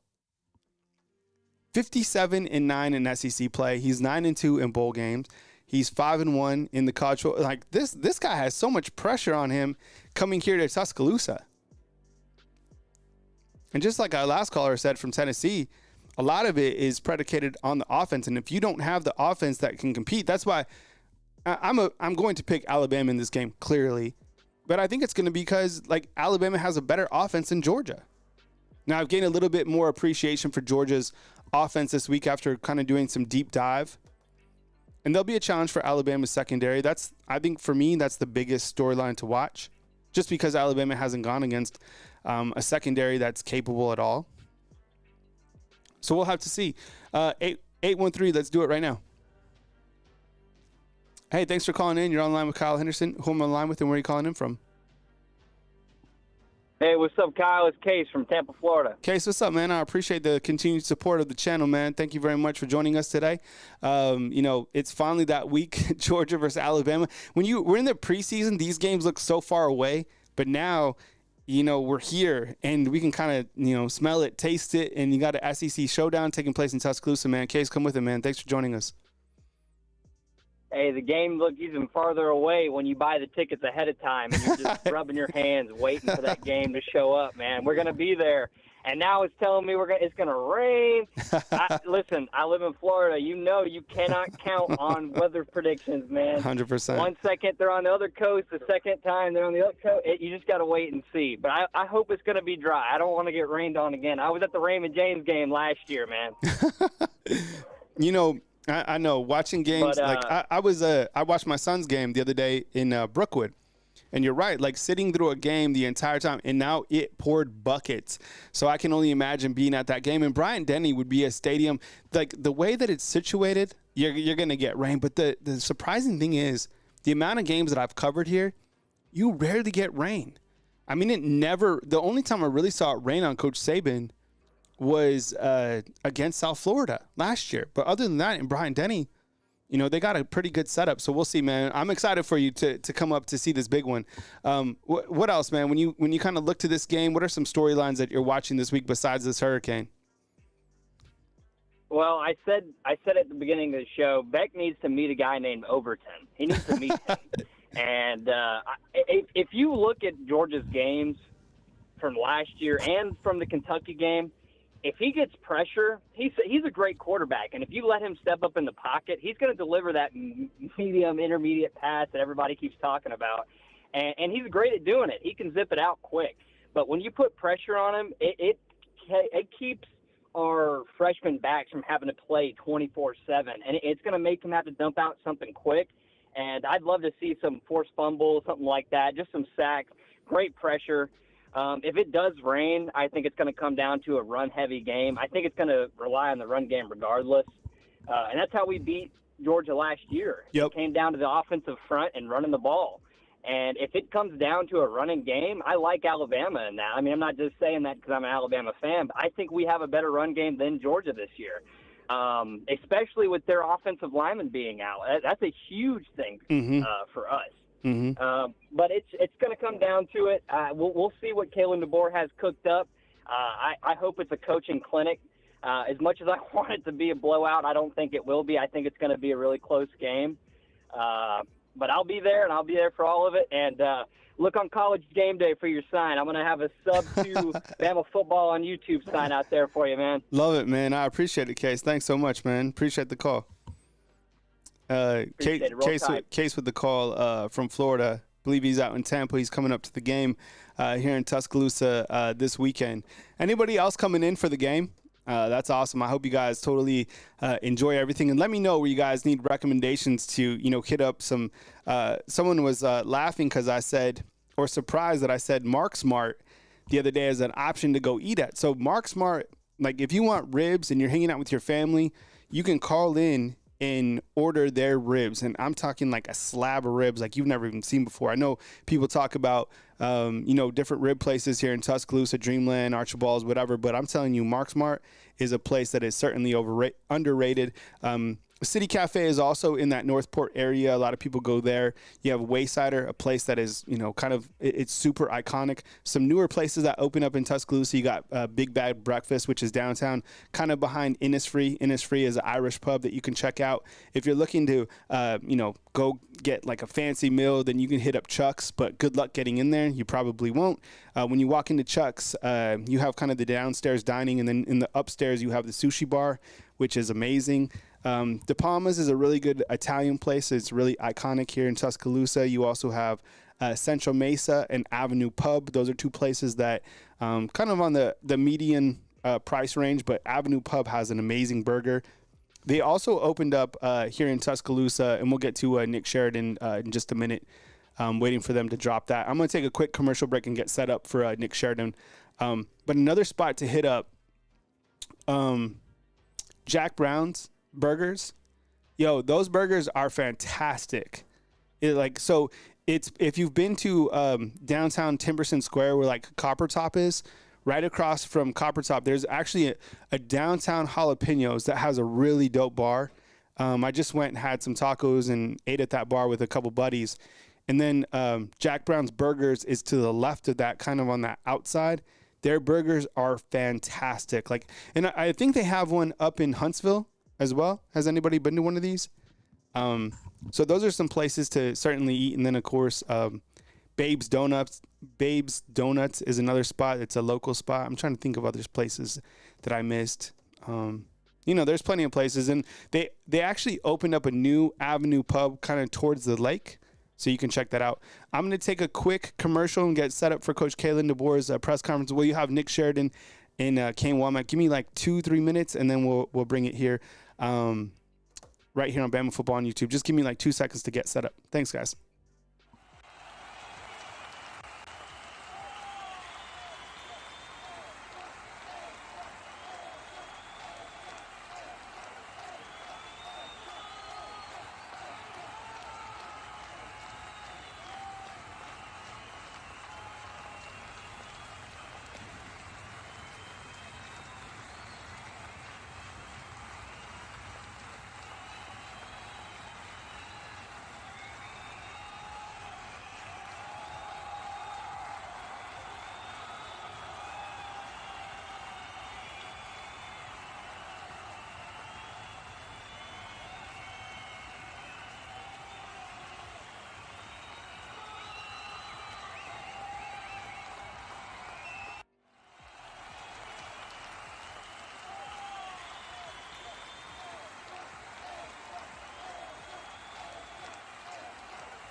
All right, I'm going to go full screen on this, so you guys will see Coach Nick Sheridan up and then Coach Kane Womack. So coming up next right here on Bama Football on YouTube. And, again, I'll cut these up and upload them later for you guys to watch.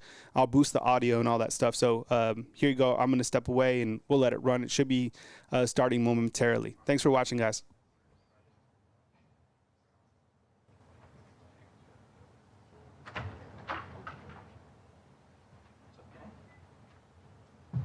Good morning, everybody. We are joined by Coach Womack. We will have Coach make his opening statement, then we'll take some questions. Whenever you're ready, Coach. All right. Good morning, everybody. I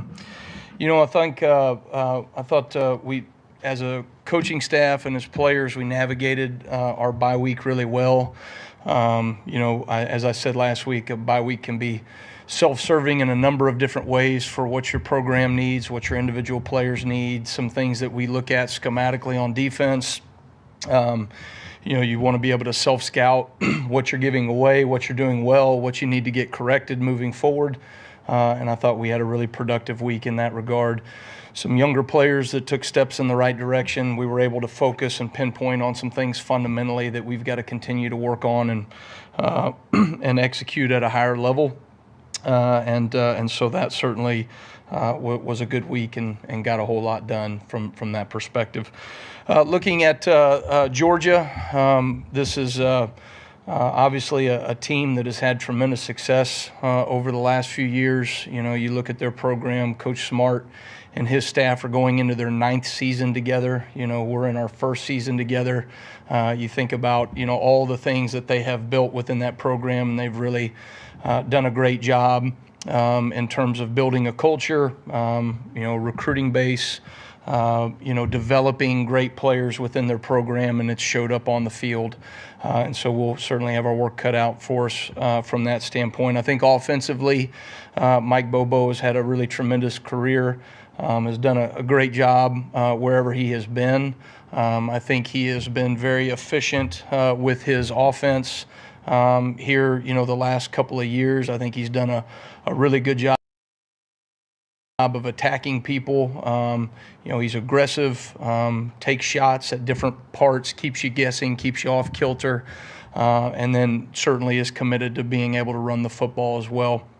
I think their quarterback, Carson Beck, is as good as it comes in college football right now. Incredibly efficient with his decision-making, does not take many sacks. rarely turns the ball over, takes care of the football, and I think he does a really tremendous job in his intermediate throwing game, and has great accuracy in those things. Really quick release, great decision maker. Just so impressed by him the more I watch, and I've probably watched, I don't know, every game in the last couple of years here. So I think their running backs, they've got a number of guys that are very physical runners, very detailed in their footwork. They're patient. They set blocks up, and certainly can create explosive plays in their run game at any given moment. I think they're committed to running the football, and you've got to do a great job of being consistent in the fundamentals and schematically knocking out the run down in and down out. Obviously, as an offensive line, they're big, they're physical. They've been around for a bit, and then you've got some pretty impressive offensive skill on the outside as well. So it'll be a great matchup. We'll have our work cut out for us schematically and logistically and all that, but I think everybody's got their work cut out for them. I'm not sure. Greg Byrne and our administration may have their work cut out for them more than anybody this week. So everybody's got a tough job in this building. It's time to get to work and show up on Saturday. All right, thank you, Coach. We'll start front right with Nick Kelly. Yeah, any game it's important to generate pressure, but how key is it just with all the weapons and things they have offensively and with what Carson Beck can do for you guys to get after him and create pressure? Well, I think as an offense, they do a really good job of minimizing the risk for their quarterback. I mean, they get the ball out of their hand, they try to establish the run, they get the ball on the perimeter early. They will take shots, and they'll take shots early in the game, but you've got to find that fine balance of playing good, sound coverage and also not making the quarterback feel like he can just sit in the pocket and pick you apart. Long developing plays in the passing game, right? I think they do a really good job if he has time, right, and hitting most of those things because he's incredibly accurate at different portions in the field, the short game, the intermediate game, and then certainly he can make the long throws downfield. I think this guy's a complete quarterback. I mean, he's really as good as I've seen the last couple of years here. So I think for us, we certainly have to be mindful of making him uncomfortable, but you want to make sure that you are not sacrificing things from a coverage perspective in order to get that done. Stay on the right side with Charlie. Yeah, Coach, you talked about how you've known Christian Robinson for a long time. Just what makes him a good coach at such a young age? Yeah, see, Rob, we were fortunate enough to both coach under my dad. I thought, my dad always did a really great job of developing young coaches underneath him. He treated us all like position coaches. During his time at Ole Miss, I mean, he had myself, Christian, who's had a really tremendous career since he's left Ole Miss, and then DeMarcus Covington is the defensive coordinator for the New England Patriots, and then you've got Trey Scott, who's the D-line coach at Georgia. So those were the 4 GAs that my dad had over those couple of years there, and really, I think Christian earned enough respect out of from my dad and the rest of the defensive staff to his second year get to coach the inside linebackers and really spend a lot of time with those guys on the field and in the meeting room. And I think that's a credit to who he is, the character that he has, the work ethic, and he's also a very smart ball coach that's got a bright future. Go left side to Chase. When you looked at the Georgia-Kentucky video, what were some of the things Kentucky did well to hold Georgia to 13 points? Well, I thought Kentucky played really hard. They played at a fever pitch. They were physical. They played with great effort and finish. I think they've got some guys up front that do a really good job in the run game from a D-line standpoint. And I thought they played the game defensively the way it's supposed to be played. They were attacking on defense. They didn't do too much. I think that's something you got to be mindful of against these guys. They give you a lot of window dressing and eye candy, whatever you want to call it. A lot of formations, a lot of shifts, a lot of pictures, and you've got to be able to fundamentally line up and execute, and yet at the same time do enough to be able to create negative plays and takeaways. And so there's a fine balance there, but I thought Kentucky did a really nice job of that. Back left side, Steven. You mentioned players taking steps forward in the bye week. How did Yancey Pierre take a step forward? Yeah, I thought Yancey continues to have an urgency when he comes out to practice to better himself and thus this football team. It's really rewarding and fun as a coach to see a young man mature right in front of you. And I think he is taking steps from a fundamental standpoint, understanding what we do within our scheme to maximize his opportunities when he's getting out on the field, and he's just becoming a more consistent football player across the board. Going back and right of the room to Ryan. Coach, not a lot of teams have had success with Georgia over the past few years, but this Alabama team has last year as most recent. Do you rely on those guys, Malachi, Deontay, maybe even Coach Saban, what you've picked his brain on him? What's the secret against Georgia? Well, I think certainly the experience of our players being in big moments. They've played in the SEC. They've had success in the SEC. They've had success against Georgia.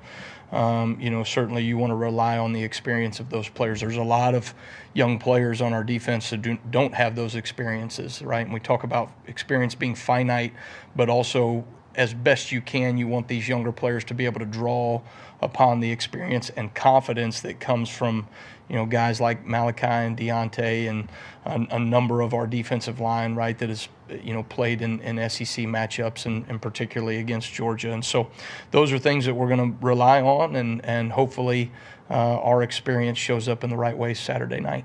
Go to Colin on the front side, left side. Hey, Kane. Obviously, this is a defense you've said that, they want to have a reputation of takeaways, swarm defense.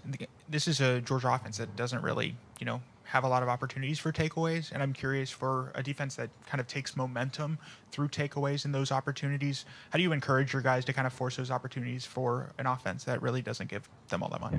I don't think the focus changes for us in terms of we having an opportunity and a mindset to create takeaway opportunities. We created 13 last week against Wisconsin. We got the ball twice, but we had other opportunities to get the ball, whether it was a sack, cause fumble, a pass breakup, tip balls or pick balls. We say those things, right, in terms of being able to get our hands on the football. And that's certainly not going to be any different against these guys.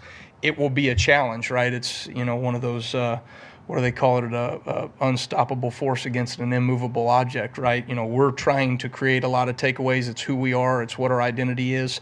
And they do a really good job of taking care of the football. And we've got to do our best to be able to be +1 in the turnover margin on Saturday night. I think that's going to be a huge piece of the game, is who can take care of the football and who can take the football away. I think it'll be a huge indicator in the outcome of the game. You mentioned Georgia's running backs. It's pretty much a new look room compared to last year. What have you observed from how they're using them in the run in the pass compared to last year or maybe the year before? I think schematically I don't see a lot of difference. There's some nuances. There's some little things that you see from an offense, things that they worked in the offseason, things that they liked, things that they wanted to add a little bit, but those are more tweaks. I think this is a very well-established offensive system. I think they believe in what they do, and they have had success in what they do. But these backs are really hungry. I mean, they run really hard. They're physical. They can create yards after contact.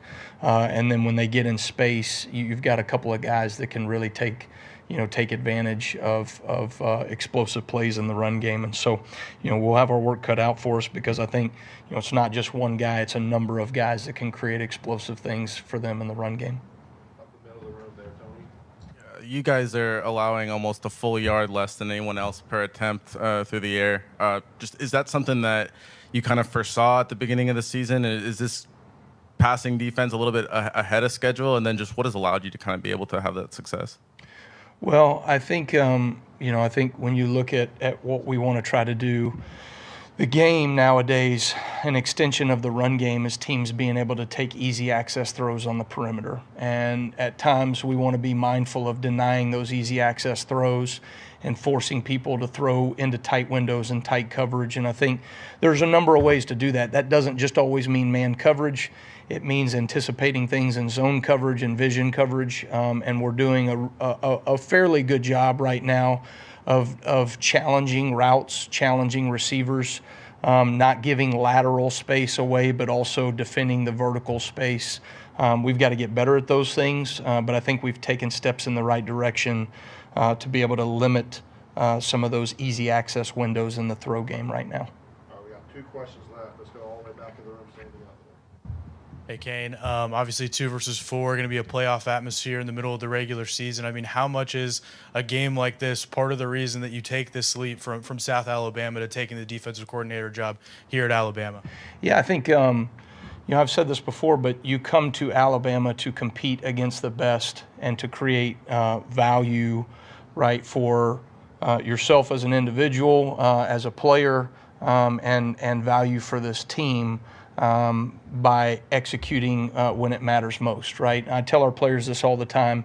The greatest players always step up in the biggest moments, and whether that be in a critical third down or, critical SEC matchups or, red zone or taking the ball off of people, whatever it is, right? These are the opportunities that are given for players to be able to step up in the biggest moments. And as coaches, we're no different. We want to be able to compete against the best. There's things we do schematically, fundamentally, culturally, right, that you want to be able to get a group of young men to all pull the rope in the same direction and then show up on game day and see what that looks like on Saturdays. And so we're working our tails off right now to maximize our opportunity for success on Saturday as a coaching staff and as a group of players, and then let the chips fall where they may in a couple of days here. All right, so our last question real quick, Joe.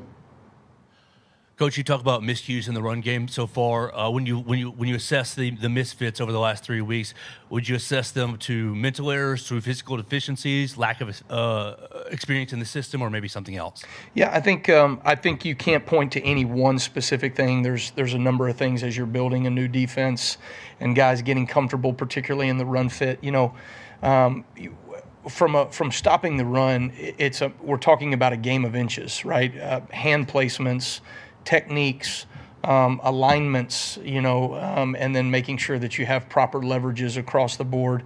And so there's little details that fundamentally we need to improve on to get ourselves better. Certainly from a schematic standpoint, I think some of the pressures that we're running, we have not been as efficient or effective enough to be able to knock out the run. Those are bullets that sometimes I'm going to use in the run game, and when I use those bullets, we need to be able to efficiently execute those things, and we have not done it to the level that I think we're capable of.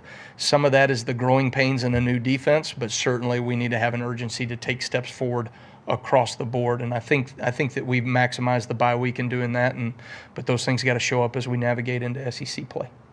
All right, thank you, Coach. Okay, thanks, guys. Roll Tide.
right, we are going to go right into questions. So raise your hand and we'll get a mic over to you. Let's start with back room on the right with Ryan.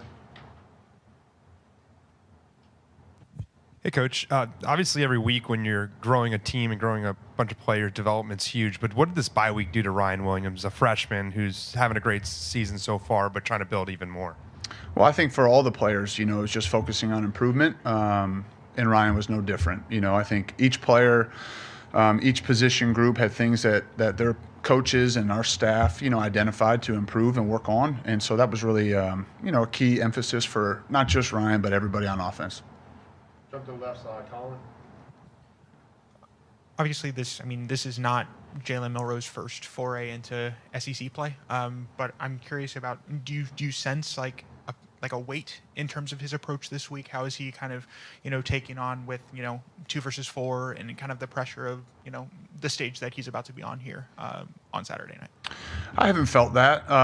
You know, certainly there's an importance on every game that we play. And, you know, the focus is on us and our preparation and, you know, our week of prep, just leading into the game and focusing on that and being where your feet are and staying present. And certainly I think for every player, you know, when you have experience of competition at this level, I think that helps you. You know, you can lean back on those experiences, on things you learned about yourself and learned about your week of preparation. And but, you know, I think what's really important is that no matter who you're playing, that you focus each week on just being your best. And you don't want one game to, you know, your week of preparation and your process to be different based on who the opponent is or, you know, what game of the year it is. And so that's really what the message is to the players is, you know, focus on being your very best each day of preparation. And so that when you get to Saturday, you feel prepared so that you can go put your best foot forward and compete at a high level. Jump to Nick Kelly on the front right. Yeah, simple question. What do you think of Georgia's defense? I think they're excellent. You know, I think when you look at them, I think there's, you know, lots of things that stand out, but I think first and foremost, they have quality players. You know, I think at all 3 levels, long, fast, explosive players. And then on top of that, I think the coaching staff there does a fantastic job. They're excellent coaches. They have a great system in place. They have years together running that system. And so it's a great challenge. And, yeah, they're excellent. Is sticking with that, they're number 1 in the country in pass defense. Just when you're watching film of them, what stands out from their secondary? Well, I think anytime you talk about pass defense, I think it's a combination of the rush and coverage matching together and complementing one another. And so certainly, you know, they do a nice job in that area. You know, they play tight coverage. They mix up their defenses, and then they can rush and create pressure on the quarterback. And so I think both ends of their defense, the back end and the front end, do a good job at complementing one another and, you know, making that a challenge. Coach, we've talked a lot about sustaining long drives this season. Now against Georgia, without giving away too much of the game plan, what does it look like to do it against them?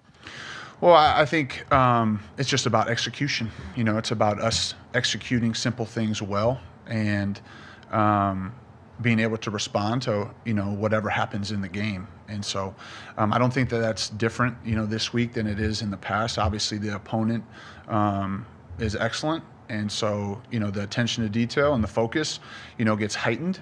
But it's still about executing and doing the simple things really well. And, you know, that's what will show up on Saturday. And for both sides is the team that executes the best will win the game, you know, and that's what will ultimately decide who wins and loses. Back left to Steven. Coach, you mentioned Kendrick Law, just exceptional blocking last week, but what have you seen Kobe Prentice throughout the bye week, get into this week, his progression? Yeah, I think Kobe's had great focus and you know, he's been very intentional about taking advantage of the reps in practice and continuing to improve. I think Kobe's someone that's explosive with the ball, you know, and he's had those moments throughout his career, and you know, his attitude's been great, and he's been practicing really hard. Left side to Chase. Malachi Starks, of course, one of the best safeties in the game.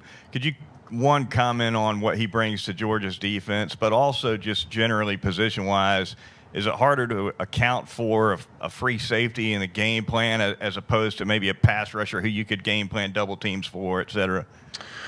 Well, I think the thing that stands out is his versatility as a player. You know, he can play close to the line of scrimmage, and he can play in the deep middle part of the field. He can cover man-to-man. I think he's an excellent football player that obviously has experience in their system. They can put him in different spots and different personnel groupings, and he's excellent in all areas. And so, you know, as far as accounting for those players, you know, I think that's always your challenge each and every week as you game plan is how to put your players in the best position and create the best advantages you possibly can based on who you're going against. And certainly, you know, he's an excellent player that has had great production and very versatile, you know, can play lots of different spots, lots of different techniques. He's a great player. Let's go to Kennington on the front right here. Two-part question. When you look over the first 3 weeks, what are your impressions of your team's early down offense and what's contributed to success on third down? I think, you know, there's some inconsistencies on first and second down, you know, from an efficiency standpoint that we'd like to be better. We'd like to be cleaner. I think that goes back to some of the other questions, you know, that, you know, have been asked as far as just the execution, the down in and down out execution. And so that's something that will be important for us moving forward, and certainly in this game. You know, I think the third down, the key there has been trying to stay away from some longer yardage situations. I think we've been in some manageable third downs, which, you know, the advantage starts to tilt towards the offense in those situations when you're not so predictable. So I think the guys have done a nice job, and obviously that challenge will be heightened on Saturday. Go to the left side, Tony. This is a team, I think it's only allowed one play of 20 yards through the air. Is that something that you kind of consider when you're game planning, or do you just kind of go with what you do and hope that you execute to the fullest? Well, the explosive play cut up is not long. Yeah, so that didn't take a very long time to watch. You know, I think what you're looking at is structure. You're looking at personnel, and you're trying to match, you know, things that you do to the challenges that they present. You know, I think that's what you're doing each and every week. And so, you know, certainly they've done a great job of that to this point. And, you know, it'll be important for us to execute at a high level on Saturday. All right, last question. We'll go to Travion back left. Coach Cap mentioned that the offensive line kind of took like a deep dive over the bye week and just reviewed tape from the first 3 games. Can you just talk about that group as a whole, the continuity they've built, and being able to get some guys back and just getting that group together back as a whole, having that bye week off, coming into conference play? Can you just talk about that? Yeah, I think they've made strides for sure, you know, in the first 3 weeks. You mentioned the continuity. You know, we have not played consecutive games with the same starting 5, you know, and so there's been rotation there, you know, and we'll continue to play the players that deserve the opportunity to do that, you know. But I certainly saw progress. You know, I certainly think that this past game there was progress made, but we need that to continue, and not just for the offensive line, but for the other positions as well. You know, for each person, each position group to just, you know, continue to improve and hone in on your fundamentals, your techniques, your communication, all the different things that make, you know, units and position groups successful. And it, you know, is certainly, when you're an offensive lineman, you have 5 guys that need to, you know, play as one. And so I've seen improvement there. There's great urgency. There's great focus. Coach Cap's done a real nice job of developing that group, and they're gelling, you know, and getting, you know, better and better each day. And so we expect that to continue. And yeah, we're pleased with the group's effort and work ethic at practice. All right, thank you. Okay, roll Tide.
right, we'll go ahead and have Coach DeBoer make his opening statement, then we'll take some questions. You bet. Yeah. All right. Good morning. Just getting into our SEC opener, so it's exciting for us and our program, and obviously with Georgia coming in here, ton of respect for Coach Smart and everything he's accomplished in his career, and obviously they're at Georgia with all the success they've had, and so good to be playing at home. We need our crowd, our fans, to bring the energy, and obviously we got to do our part to make it exciting and make sure that there's things to cheer for. So looking forward to a great atmosphere and an awesome weekend for our program. So bye week, you get a chance to get some guys healthy, and so that was good. Even maybe not guys that are even you're noticing maybe being out. It's just guys that got dings and going through practice and just doing everything they can and end up on the field on Saturdays. So it was good from that aspect to get a few days for getting healthier there. So, but yeah, looking forward to a great week of practice. Shouldn't be any problem. It hasn't been a problem of trying to have energy from our guys, and that certainly shouldn't be the case this week. I know that. So, questions? All right, thanks, Coach. Start with Nick on the line. Yeah, with former President Trump set to be at this game or planning to be at this game, what are your thoughts on that and just the impact, or what it speaks to about the impact of this game? Yeah, I'm sure there's going to be a lot of celebrity-type people here, people that want to come be a part of, what's happening on game day. It's going to be, everyone's watching, and so, it'd be great to have everyone who wants to come watch be here. And for us, I told the guys this with game day and everything coming here as well, for the guys to try to take as much off of their plate, other than maybe a few extra interviews towards the end of the week. Just the main thing is that they get prepared to play the best football game that they've played this year, or, I always challenge them to play the best football game they've ever played in their career. And so that's what matters when it comes down to what we can control. And but yeah, it is kind of cool that we have a lot of people who want to come be a part of the atmosphere and add to the excitement, energy that the game will bring. Go to Colin on the left side. Hey, Kalen. Obviously, this is your first kind of experience with SEC play, and I mean, having coached against SEC teams, whether it be at Eastern Michigan, Indiana, what were your perceptions of those teams? What made those SEC teams different, and kind of, is it kind of going into like what you expect? I mean, Georgia's kind of an outlier, but like, is it kind of going to what to expect in terms of your personal coaching approach of SEC play? Yeah, I think you're asking, before I came here, right, kind of what the perception was. I think, you always just felt like physicality, right, speed, and I think as much as anything, you sometimes had a player here or a player there that can line up and compete against that person across from them.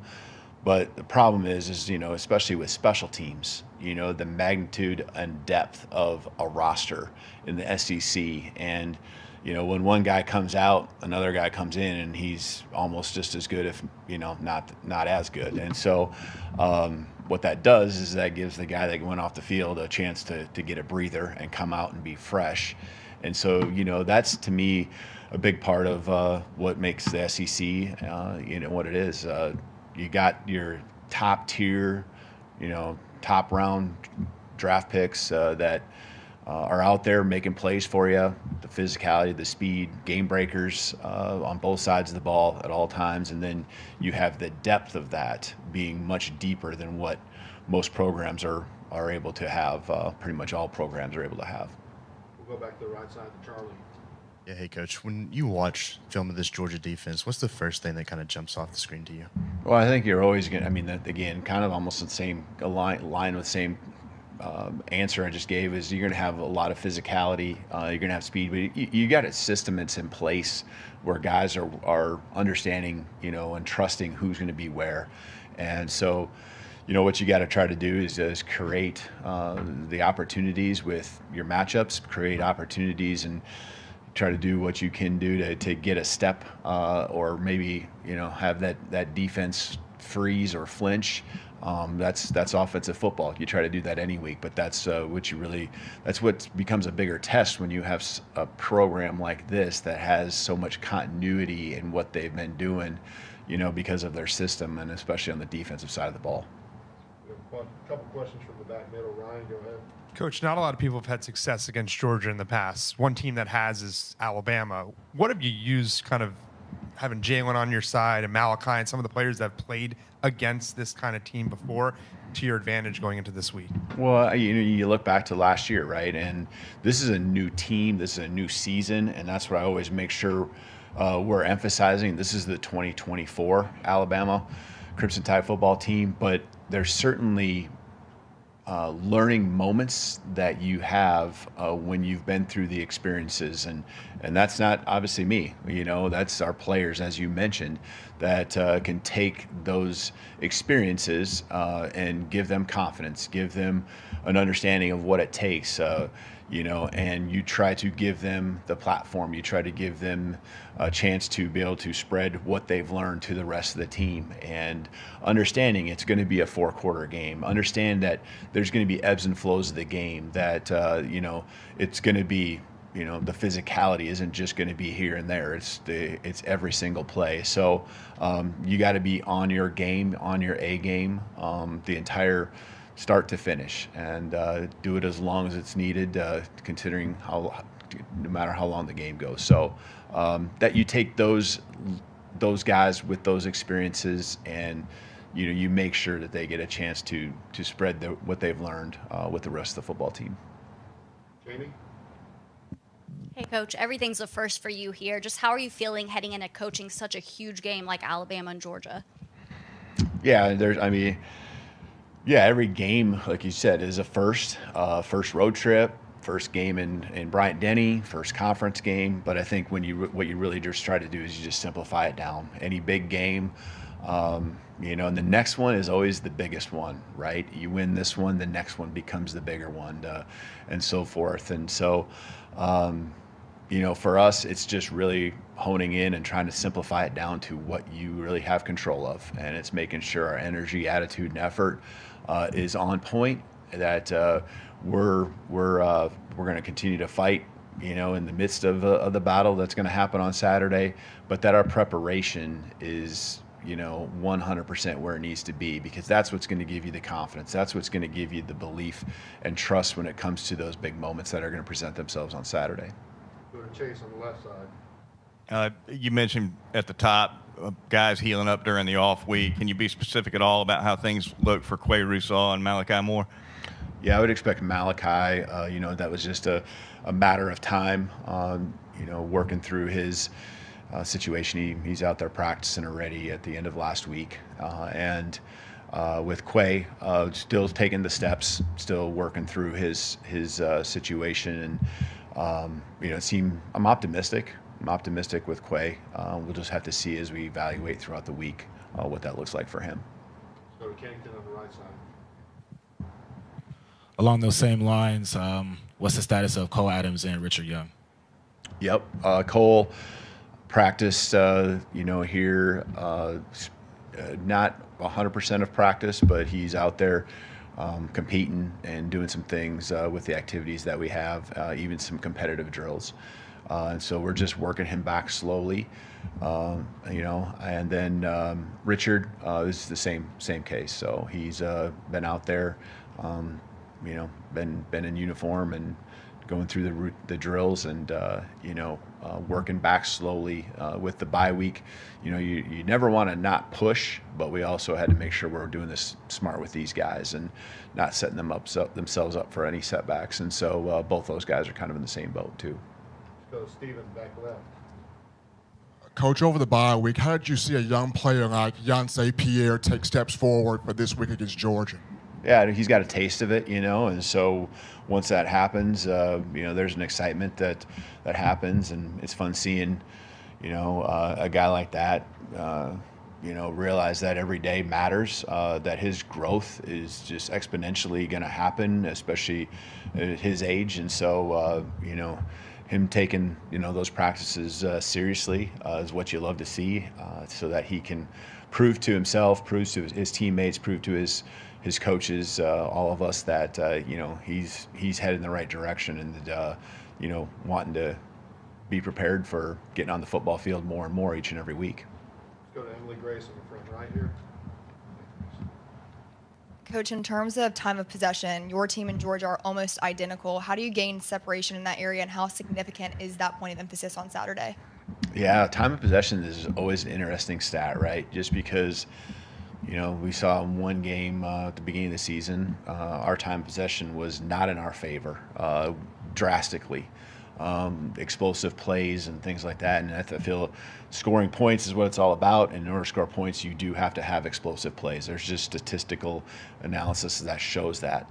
But there is a piece to also not being having one side of the ball on the football field, especially your defense, and how that will wear you down. And especially in a game like this, when it's going to be physical, you want to have that opportunity to play team football. You want to make sure that exists, so that one side of the ball, especially your defense, isn't out there becoming vulnerable as the game goes on. We take a lot of pride in being a second half team, being a fourth quarter team, whether that's our understanding and learning of what we've seen in the first half and applying it, or especially with the fourth quarter and the physical training that comes along with being prepared and being able to be great when those moments and big times come. Let's go to Tony in the middle, left side there. This is the first time since 2007 that Alabama's been not favored at home. What's your approach to maybe built-in bulletin board material? Is it something that you embrace, or is it something you try to get the players to block out? How do you kind of go about that? I mean, that's no one's fault that that's the case, but obviously there's going to be, even if there's one doubter, right, it falls along with the Lank mentality. And that's what we get to do, is let any of the naysayers, know what we're capable of. And that's no one's fault. That's what it is. That's a tribute to what people see in Georgia and how high level of a football team that they have. And to their credit, that's exactly what they are.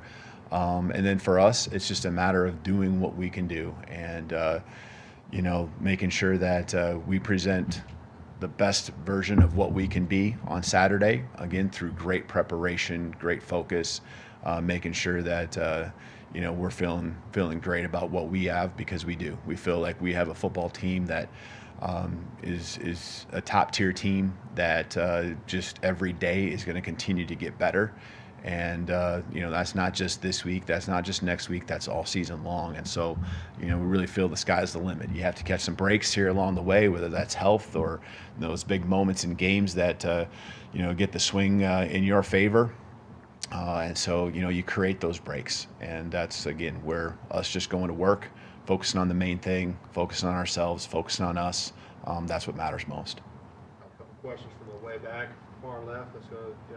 Go ahead, yep, and then we'll give Jonathan. All right, sounds good. Kalen, you mentioned the big atmosphere, 2 against 4, playoff-like atmosphere, really in the middle of the regular season. I mean, how much is a game like this, an environment like this, part of the reason you decide to take that leap and go all the way across the country to coach at a place like Alabama? Yeah, no question. And I told our guys that, yesterday when we met, kind of, even though there was some work done the end of last week, schematically, offense, defense, when we got together as a team, we just talked about the game and really having some perspective. And you're exactly right. You come to this place here at Alabama to be a part of games that, gather a lot of attention, to be in an atmosphere and environment that's just special and different. And so embrace it, embrace the challenges, embrace the things that are going to come our way against great football teams. And that's what you got to love about being a competitor. And so yes, you're exactly right. We came here, to all of us, different journeys, players, staff, came here in different ways to be a part of something like this that you're going to see here this week and on Saturday. Coach, over the past few years, Georgia has had a lot of success in these big regular season games when there's a lot of hype. Why do you think that is? And then 2, How do you guys try and match that as a program? Yeah, there's got to be a belief and trust. And when it comes to close games, you can see finding a way, comes down to, wanting it, preparing, because you do want it, preparing in a special way. And they've just got great continuity, and the physicality you see, the schemes, schematics, especially defense that goes way back. I mean, Coach Smart, has implemented his system and has a lot of people now around him that have carried that on over the years as well. Offensively, now you see some carryover over the last couple of years with consistency there, and so with that comes confidence. With that comes belief. And for us, that's what we're establishing too. That's what we're working on daily, is to just really be efficient in putting that into our program, creating that. It happens because of the success our guys have had together. But I think now, you're just trying to offensively, defensively, special teams wise, just trying to keep it simple so they can go out there and play fast, but also make it complex enough to where it's tough to defend. All right, we're going to finish up with Katie on the left side here. You've already talked about this a little bit, but this is the first time in more than a decade that Alabama's first SEC game is against a top 10 team. Kind of how do you feel about being welcomed to the SEC like that, with that being your first game? But also kind of how can you learn a lot about your team by jumping into SEC play against such a high-quality opponent? Yeah, no, it's interesting. I actually didn't know that, but yeah, it's welcome to the SEC, right? But it's going to happen throughout the season, right? There's going to be a lot of great teams that we're going to face. And so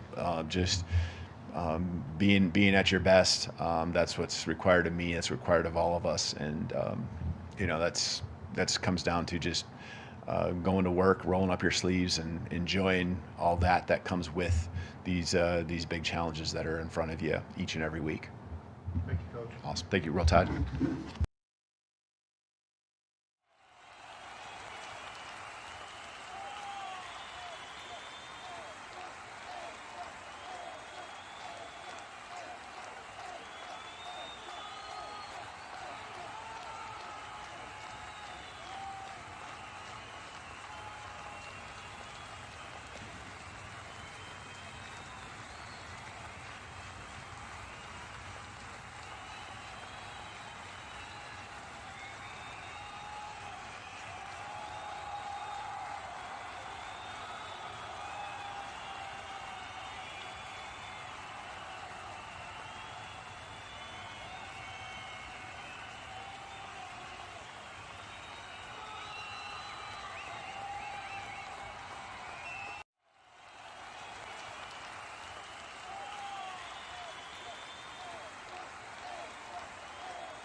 All right, fam, I appreciate you guys being here. Thank you so much for joining us today on the show. That was Coach Kalen DeBoer talking about, probably coming in a little bit hot here, Coach Kalen DeBoer talking about this upcoming game against Georgia. You also heard from Nick Sheridan, from Coach Kane Womack. Coming up in a little bit, I'm going to also update Kirby Smart's press conference. So a lot to go over. Please stay tuned to Bama Football on YouTube. I appreciate you guys. Thank you so much for believing in the product, for supporting me right here on Bama Football on YouTube. I will be back as news happens.